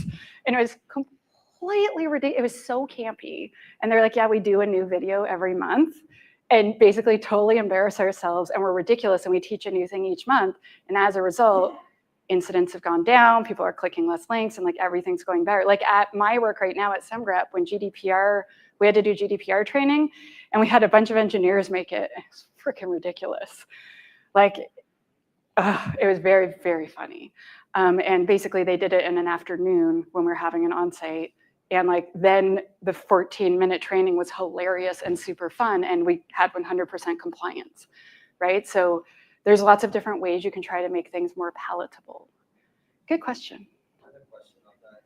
So how much information is too much information? Because normally you will communicate stuff, but like there is a point that obviously people start ignoring you. Like the first point you said, so where do you draw the line? So that is a question that depends on the culture where you work, right? So if it's totally in the gutter, then you have lots of work to do. If people are already quite diligent, you just want to have soft touches, right?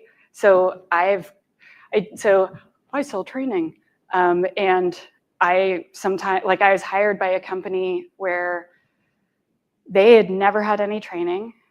They've never had an AppSec person. They had no idea. And like they were taking scripts from the internet and from their customers and running it directly against production. Like without checking, yeah, oh yeah. And this is like $1 billion company. Yeah. They had zero security whatsoever on any of their apps. They had absolutely nothing. They had public APIs on the internet. But mostly they just all queried the database directly, all using the same user. Just, there's so many things that were wrong there. And I have to be really gentle in situations like that. And I help them re-architect things. I help them add layers of abstraction and multiple layers of security. And I taught them about all these things. And like serious things have changed. Their boss sent me an email a few months later. He's like, it's like I work in a new place. I used to send them scan results and they'd just ignore me. He's like, now they're like, hey, number 4, tell me more about that one. And he's like, it's completely different. It sounds weird, but when you bring in training, it's not that day that you're getting your money. It's every single day after. It changes your culture. Good job. Okay, so conclusion. We learned a few things. Well, I hope we did. So some people learn from what went wrong. They need to know the why. They need to understand the things behind it. You can't just say, you got to do this. We have to explain why we do this, and that is okay. We saw DevSecOps sort of from the other side, which I also find helpful. So like, this is a problem. This is why it's a problem. This is how we avoid it. Usually we look at best practices. This time we looked at the opposite. And we talked about several strategies for better rollouts, because rollouts are about, if you look back on the 15 things, like half of the problems were with rollout. Once you've rolled it out and tuned everything really nicely, life gets really good. And so please don't be afraid if you are going to do this. You can do it. You can do it really well, but focus really hard on having good rollout of tools. Okay, so now I have some resources for you. You might want to get out your phones. I will definitely give my slides to Garth. Did I already give them to you?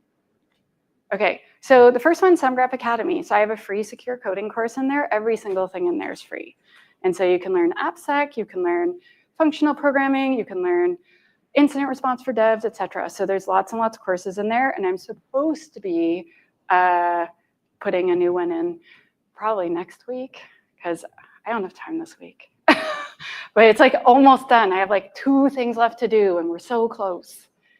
Next, I wrote some books. I'm biased, but I think they're very good, and you might too. You can learn more at that QR code, and no, I'm not going to hack you at the QR code. That would be a very bad sales tactic. Next, TLDR-SEC. So my friend Clint writes this newsletter, and there's some stickers at the back, and basically every week he summarizes not the news like everyone else, he summarizes the research that's been released. So you can see all the research from all these different topics, which I personally find extremely helpful. And so I subscribe, and so I said I would add this. And then me, I have a YouTube channel, I have a Twitter, I have a blog, I have a Blue Sky, I have a Mastodon, I have all of the things, except for Instagram and Facebook. I don't like that Zuckerberg dude. So ignore the Instagram, that's a lie. I used to have it, and you could talk to my assistant, Amanda, but we got tired of that and we turned it off.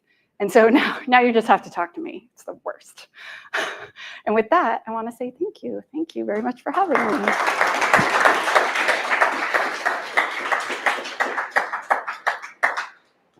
I feel like you have a question. No? Does anyone else have a question? Yes.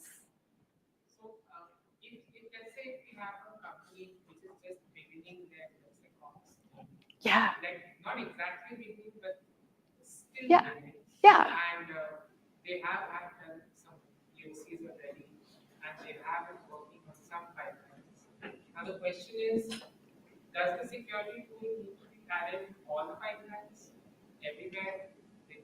Like internal dev pipelines, or components which are no longer in active use. There is some old projects just in there. So do we need to add it everywhere, or like what's the strategy? How to begin the DevSecOps deployment?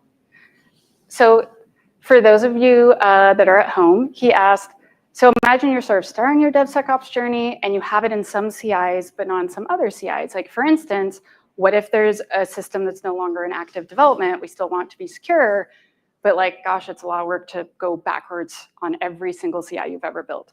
So what I like to do is install a SAST, a secret scanner, and a software composition analysis tool so that every time I check code in, it runs a scan. And you can deploy that with modern tools in like a day. You just connect it to your code repo, like GitHub, GitLab, whatever, and it will just scan every time you check your code in. And then you can also schedule it to run so I usually pick Sunday for whatever reason. And I'm just like, scan everything on the weekend. And then Monday, I go and I check out all those results. Then in your CI, for things that are in active development, theoretically, so you've checked some code in, you received an email that said, yo, there's this in there, that's no good, what are you doing? Please fix this, right? And so hopefully people are fixing those things. So then in the CI for ones that are actively being developed, those ones, I would have it in there, and I would just check the scary stuff. So, because theoretically, they've already fixed these things, right?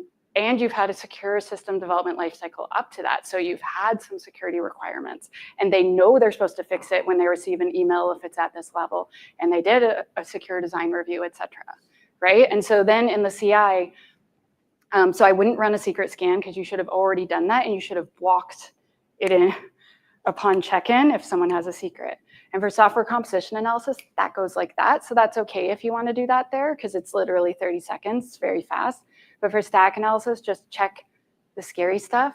It's like injection, cross-site scripting, those types of things where it's like, it's going to be a high rating. And it's just like, don't run the rest of the tests. I don't care. They should have already fixed it. That's what I would do. Not everyone agrees. But I hope that's helpful. And just to follow up, so static analysis tools, they also give this hard-coded sequence as a finding. So do you suggest having a dedicated sequence detection tool separate from the SAS tool?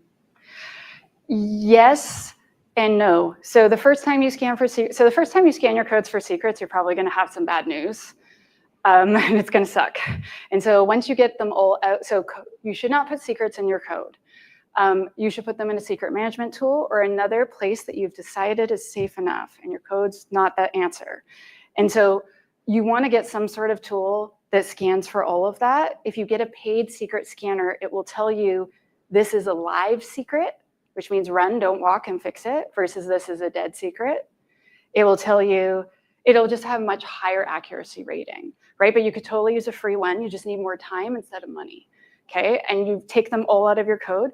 Then I would want and you could use a free one, a pre-commit hook. Because I don't even want it getting into the code repository because then it's in your Git history and then it's everywhere and then you've spilled it and then you have a problem, right? So if you can block it from then on, and you could get a free one for that. I didn't say that, but you could. A paid one will just have better accuracy, right? But if you do that, then you don't need it in the CI/CD anymore. And like, yes, your SAST will also scan unless they sell separate ones because they're better. They find more. They're more accurate. The ones built into the SAST usually aren't as strong. So what you want, if you're going to pay for one, is that it validates the secret is live and it does like a contextual semantic type of, so you don't want just like a grep with a regex. You want it to be like, I'm smart and I can tell that this means that it's a secret. But free ones work too. So you mentioned in the story, one of your stories that somehow beyond trust block logos. Is that like what it does normally? No, they just did a really bad job. Yeah, that's not what Beyond Trust is supposed to do. They didn't install it correctly. That is not the goal of Beyond Trust.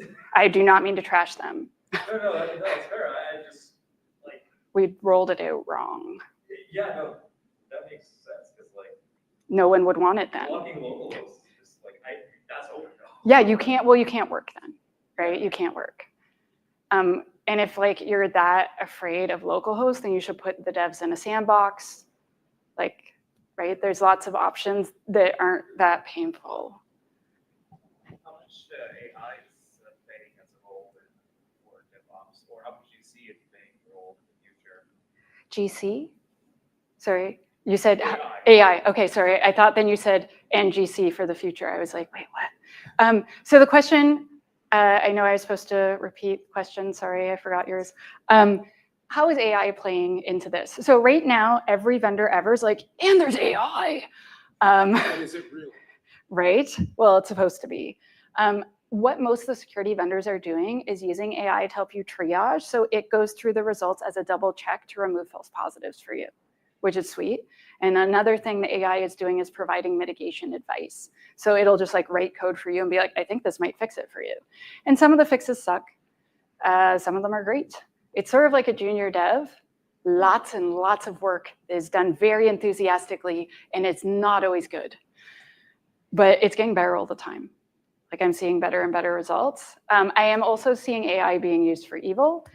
I'm seeing AI being used to help, like in good ways too, like to threat model, to write documentation, all sorts of stuff. I use AI almost every day at work. I'm taking an AI course, which is virtual. It's $2,000. It's December 2nd and 3rd through this guy named Jason Haddix, and he's going to teach us how to make our own bot. And so I'm going to train it on my books and the OWASP wiki, and then just be like, because right now, whenever I'm making training, I ask it to make me a code sample, and it's always so crappy and insecure. I'm like, sweet, this is going to be my bad example. And then I add security to it in my slides. And then we review and we review. I'm like, this is better code. This is even better. And then this is great code. But what if it could write not crappy code? So I'm going to teach it. Yeah. There are all these solutions for, like, there's this AI tool called Devin that basically writes code. Is it more accurate than the ones that are Dev-in? Devin, or I'm not sure. Yeah, there was like a lot Yeah. of like marketing hacks. Yeah. Highly doctored demo, but still. So apparently Microsoft has told people that GitHub, you don't have to use Copilot anymore because they're like, we admit it sucks. Like they've forced you to use it and you couldn't bring your own AI. Now they're like, you can bring Anthropic or whatever you want because they've realized that they're not winning that race right now. So I think they're going to get smarter and smarter. It hasn't happened yet. I'm really excited for when they're smarter. There's certain AIs that are better at writing code than others. There's like lots of blog posts and videos about like people who have compared all the different models of which ones write code better, but none of them write very, very secure code right now.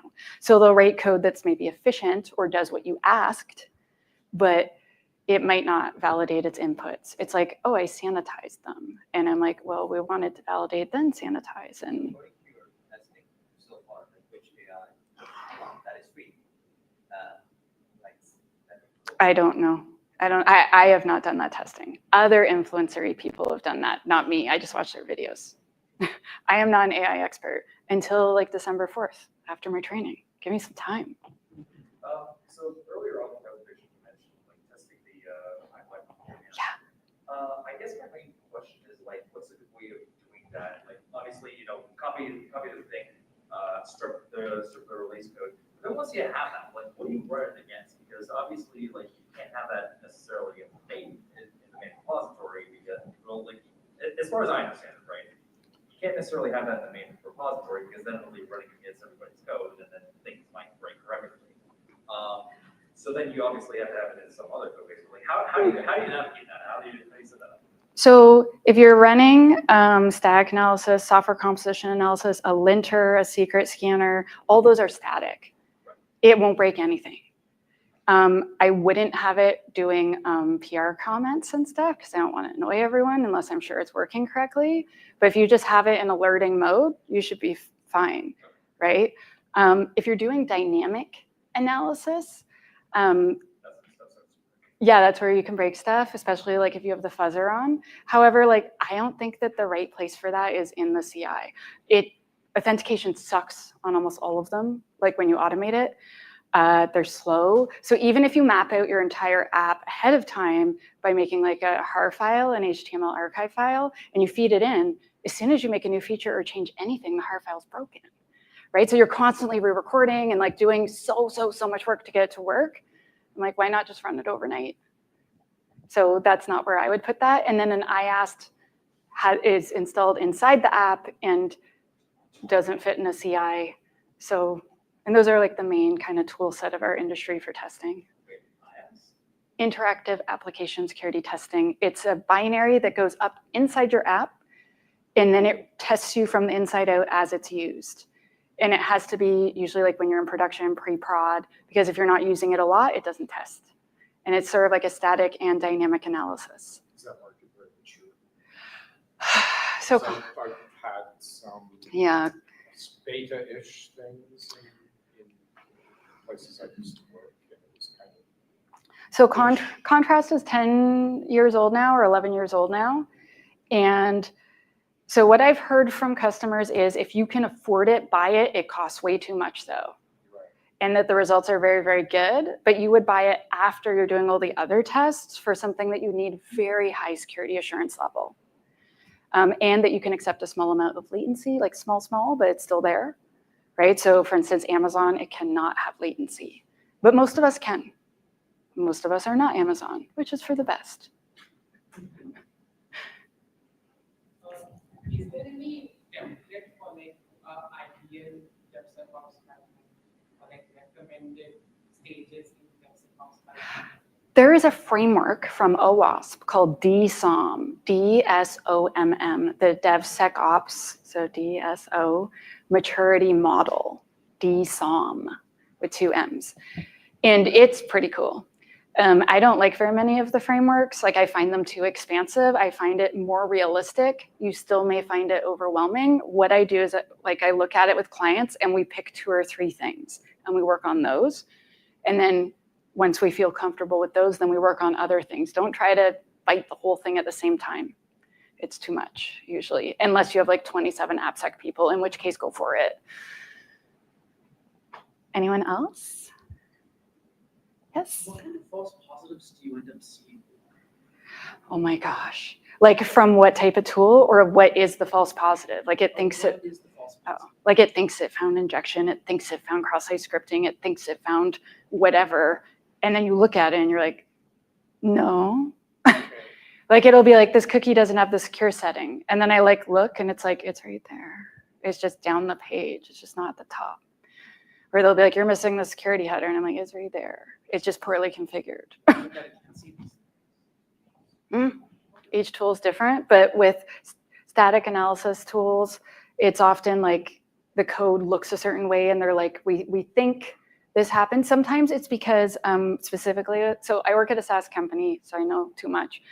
So some of them do interfile and cross-file analysis. So like, let's say you have a bug in your JavaScript, you have cross-site scripting, but like you get the source, the stuff from the user in your JavaScript, but then in the back end is where you use it for the first time, you sync it there.